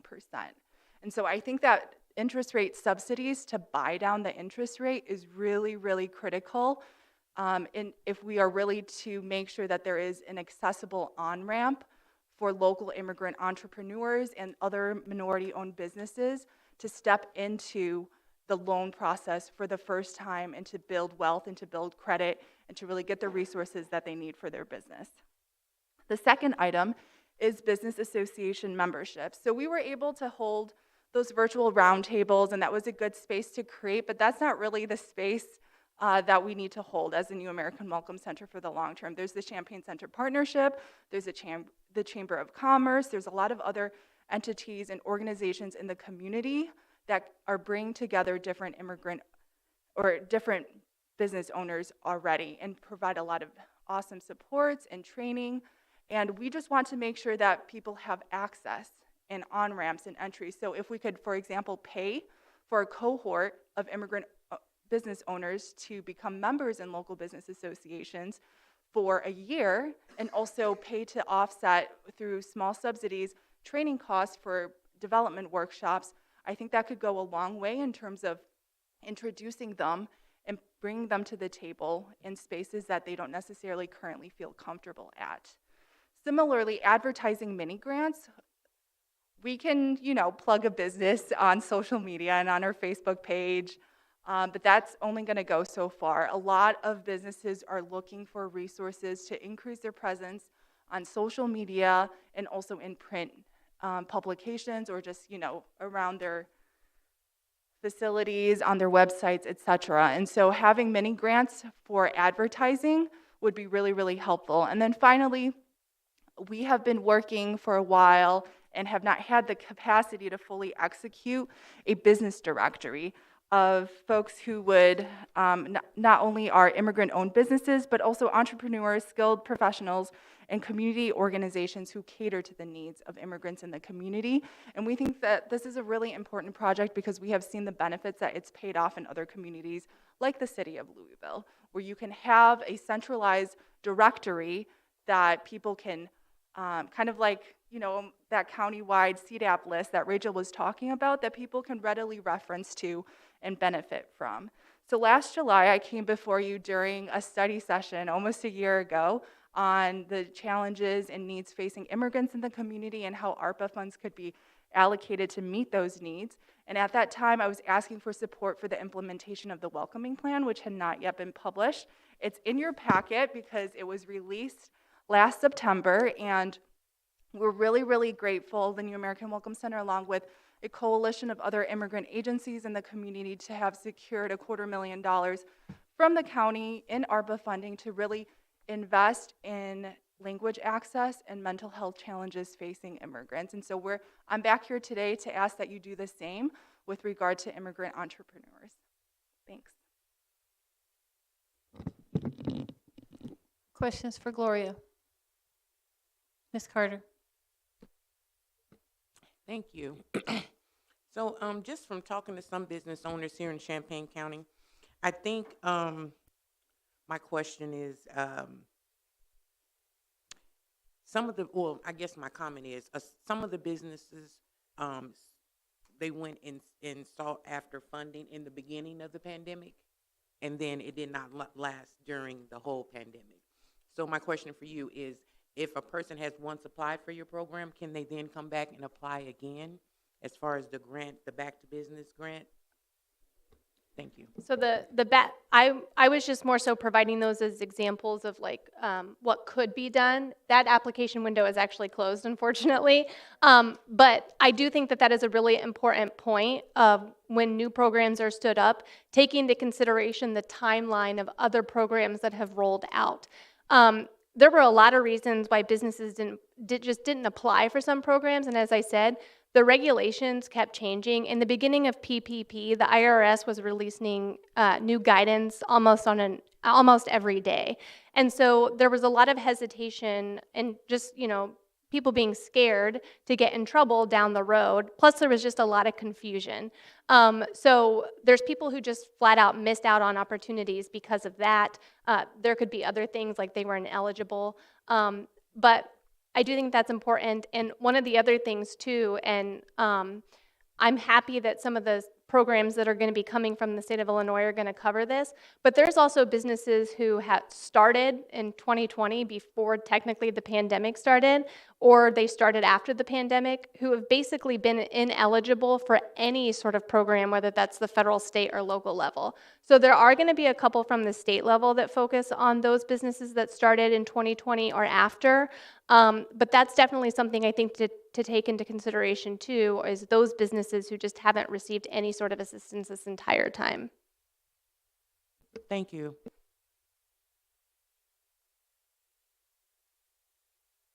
Any other questions for Gloria? Mr. Storr. I have one for Carly. Okay. I shared some stuff with some ideas with a few board members here about grants for low hurdle grants for small businesses underwent substantial loss of revenue during global COVID-19. And I talked a bit about this with Carly. Is that kind of part of the idea that you had in some of your slides? Yes. Oh, good. Yeah, sort of getting back to this one about working together to sort of figure out what it should look like and being very strategic about hitting these points. Jim, here, this is for you. Okay. Yes, it was very much focused on some of the things that we talked about. And, you know, I think that could be maybe one grant program. It could be a few grant programs, you know, just sort of depending on timeline and areas of focus. Part of the reason that some of the businesses had been ineligible was because there had to be a minimum amount of loss shown, and the easiest way to do that was just simply tax returns. But there was also some businesses who on some of these more recent grants, because a lot do, just filed extensions on their taxes, and so by the time that the deadline for the grant had come, they were still in the extension period. So there's a lot out there of what could be done and what should be done, and we're happy to help sort of with that process. Thank you, Carly. Ms. Carter, do you have something else? Yeah, real quick.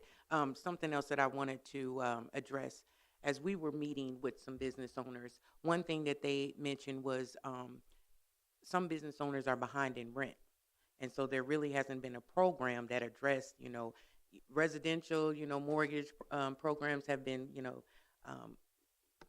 available, but nothing to the business owners. So is there anything that you can kind of address that, you know, because one business owner told us that they pulled from their 401k. They are currently about $50,000 in debt with their landlord. One business owner said that they're paying $1,000 a week to catch up. All this from the pandemic, and there has not been any usable programs to help address the backlog of their rent. So is there anything you can help or you can add to that as far as anything addressing those issues? Thank you. I could spend a lot of time unpacking some of those challenges and some of the sort of compound effects of programs that have rolled and the relationship between when they had access and could have used some money. So there's a couple of things, and I'll try to keep this brief. A lot of businesses were applying for multiple programs at one time.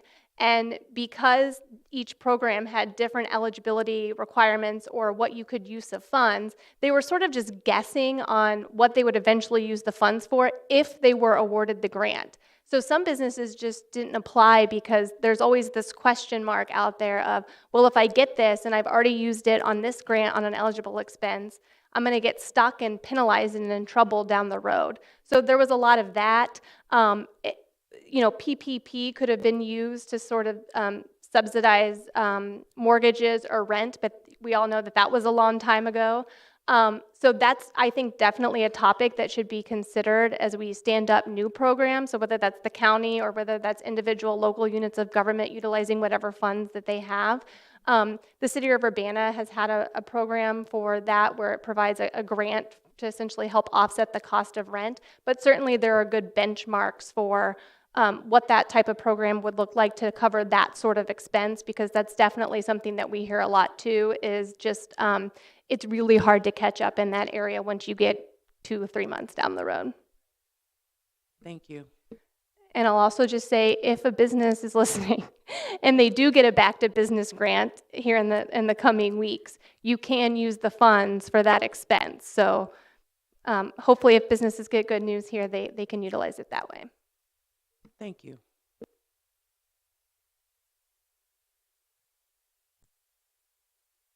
Okay, seeing no further questions, thank you for coming this evening. Thank you. Both of you. Okay. And then Chamber of Commerce is here as well to talk about their proposal that you guys saw months ago. I think it was last September, actually. They had some ideas that they sent to the board, and then we didn't have opportunity to talk about them since then. So they are here tonight as well to talk about some of those. This is Laura Weiss and Madeline Herman from the Chamber of Commerce.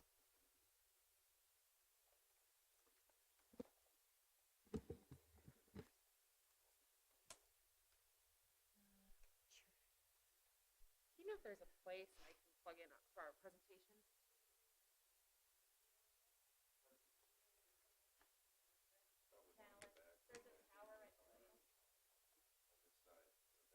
On the back.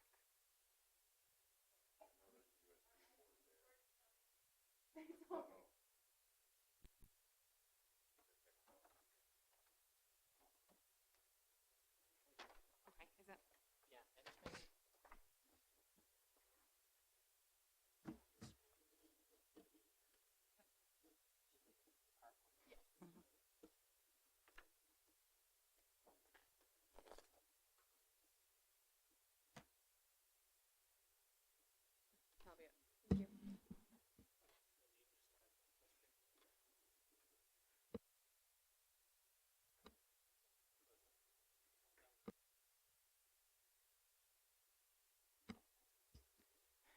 Good evening.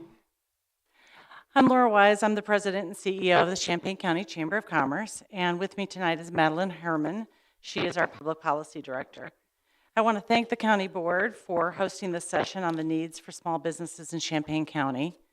Last fall, we sent the board a 2-pager of potential ideas for ARPA funding, and tonight we would like to focus on 2 of those.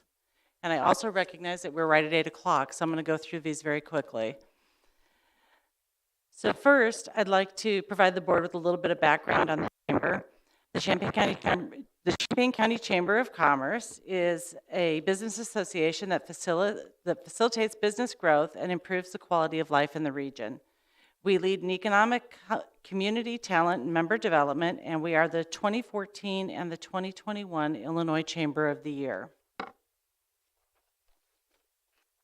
So a little bit about what we do.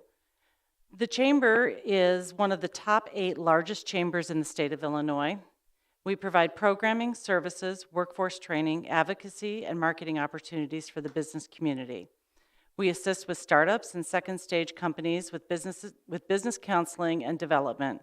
Since 2019, we have helped almost 100 entrepreneurs with their companies, and with those numbers, 50 of those owners were women and 52 were minority entrepreneurs.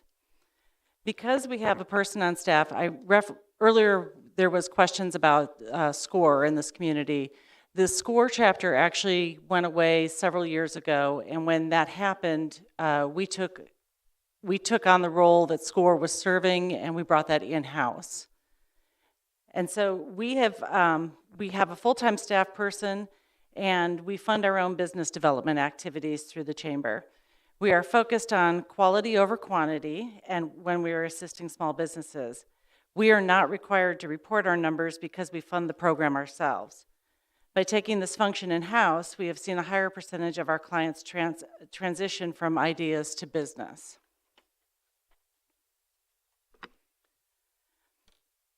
As I stated, we would like to focus on 2 items that we believe are a gap in the community.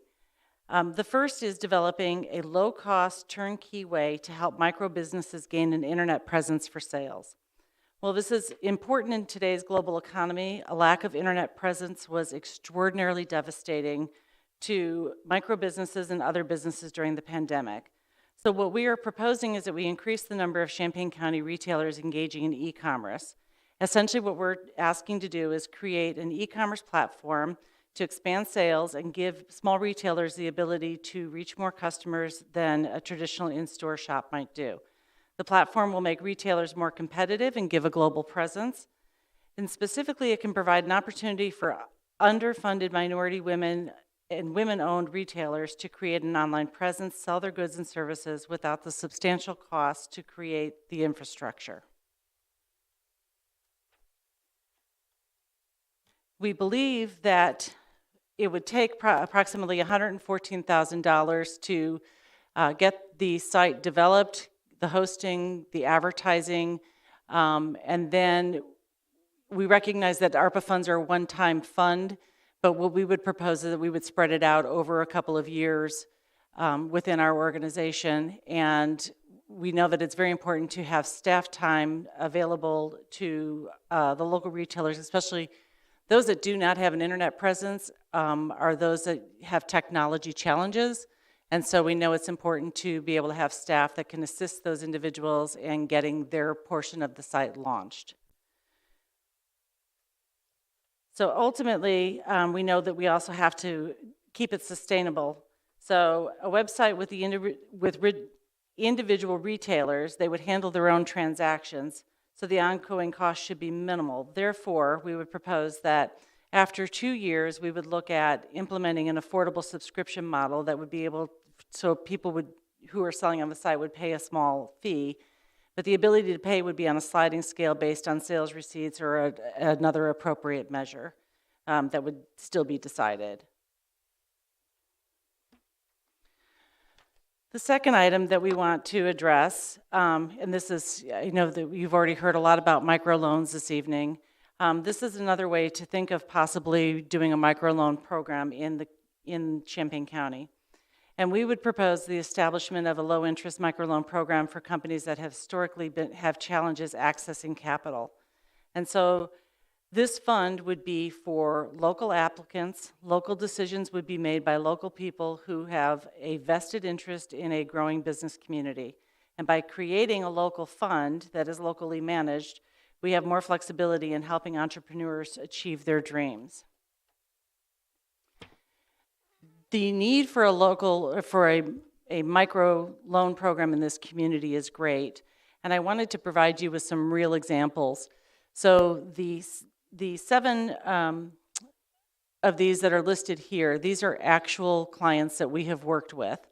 And as you look at that list, you can see that we have individuals who basically are financing their startup on their credit cards. They've liquidated their 401k. And all of these individuals in these 7 cases needed a small amount of money. A small amount of money would have made an absolute difference to these individuals. For example, the trucking company that is listed up there. That is a returning citizen.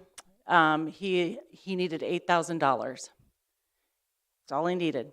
We could not find anybody to finance $8,000 for him. So of the 5 of the 7 that are listed up there, they were minority entrepreneurs and 6 are women. And like I said, they all needed a small amount of money. They were all about $15,000 or under. And so our ask would be that we create a local microfund with a portion of the money being a one-time contribution to the loan pool, that money be set aside for professional fees for ongoing technical assistance such as legal or accounting, staff time allocation. Again, we would spread out over a couple of years. You also have to be able to market the fund because, quite honestly, there's no use in having a pool of money if nobody knows about it. And so we would commit, as part of this, to raising $150,000 over 3 years to make it a public-private partnership. A committee of diverse local businesses and financial experts would oversee the loan fund, and we would develop the online educational component, building credit and wealth to be completed before receiving the funds. The application process would be easy. Interest rates would be low. We're thinking 2 to 2.5%. No fees for applications and reasonable terms. We would enhance the experience with a local network of cannot speak this evening, I apologize. A local network of experts to assist the applicants and then set them on their path for success. At the end of the day, we do have experience with this sort of model. We used a very similar model to run a very successful economic gardening program, and that program allowed us to help numerous Champaign County businesses overcome the hurdles that were preventing their growth. And yes, it would take some operational funds to build this and to market the loan program, but our ultimate goal with this would be to put the money in the hands of business owners and not to make money on it for ourselves.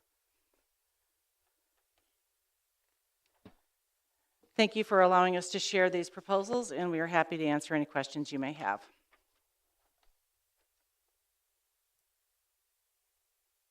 Are there any questions for Laura tonight?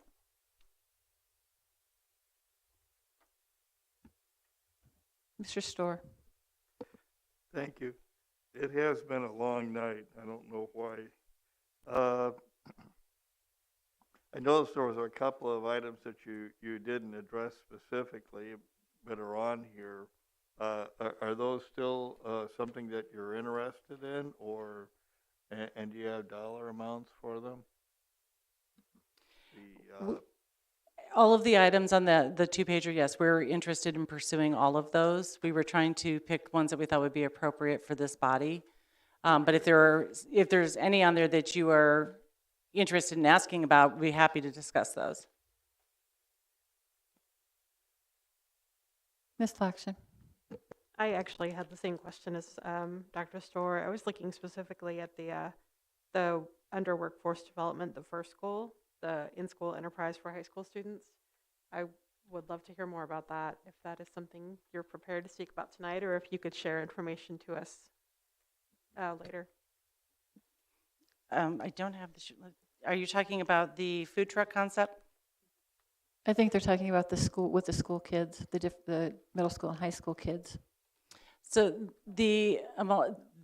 that is a program that we've had some conversations, initial conversations with Unit 4 schools. I've also have talked about it with Rantoul schools. At some point, we would love to do it, but the idea is a food truck is kind of the perfect business for students to be involved throughout the entire process. So you would have, business students that would do the business planning. You would have art students that would do all the graphic design work, the design on the truck, the design on the menus, culinary students that would do all of the kitchen work. And then it's an opportunity for the schools to employ students, low-income students that might need extra income but don't have the ability to have an after-school job. They could do it while they are on campus during the lunch hour, so it would help to supplement the lunch hour. And then the nice thing about a food truck idea is that you basically, and then the other piece of it is you have the truck, which would need maintenance, which would be for the career technical education piece, like at Central High School, where they have auto. And the nice thing about it is then you would then be able to turn it over and do it all over again next year. The cost on that, we haven't calculated the cost on that. We know that a truck is roughly $50,000 to $60,000. Ms. Carter. I just wanted to comment on that. That's awesome because I think some students just don't want to go to college. They'd rather employ themselves. And I think the success rate of entrepreneurship is awesome. So I'm glad that you guys are thinking about that, because it's not offered right now in high schools, Something else I wanted to hit on, if you can slide that slide back where it was the professions that you asked for. There you go. And so my profession is there, salons. And so I think that was awesome that you included that because I think as an entrepreneur in that industry, I think it has been hard for me to seek, loans because of my profession. Some people don't think that that is a career, but it's been my career for the last 20 years. And so that's awesome that you included that. In the middle of a pandemic, I had to move. I didn't know what my forecast was going to look like. I've been an entrepreneur for 20 years, but I've never went through a pandemic. So me thinking ahead, I decided to downsize. And so that my business costs would be lower, than what I was currently at. And, I'm glad that you guys included that. That's awesome. Thank you. Mr. Summers. With regard to the low-interest microloan program, would you guys be administering that in-house? Is that how you're envisioning it? Included in the information we sent earlier, there were a couple of examples of other chambers of commerce that run microloan programs. Typically what they do is they set up an entity that is separate from the organization itself. So that's why we had set aside for like legal and technical assistance. Okay, thank you. I'm sorry that you're coming at the very end. I'm sure you're feeling rushed, but I appreciate you coming. And no worries, we sharing the appreciate information. the opportunity.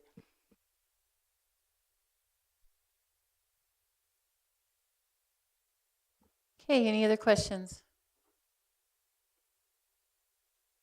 All right, seeing none, I guess that is the end of our agenda. I think we've been through all the people that were here to speak this evening. I thank you again all for coming. It's been a very long meeting. You guys were very patient and sitting in your chairs.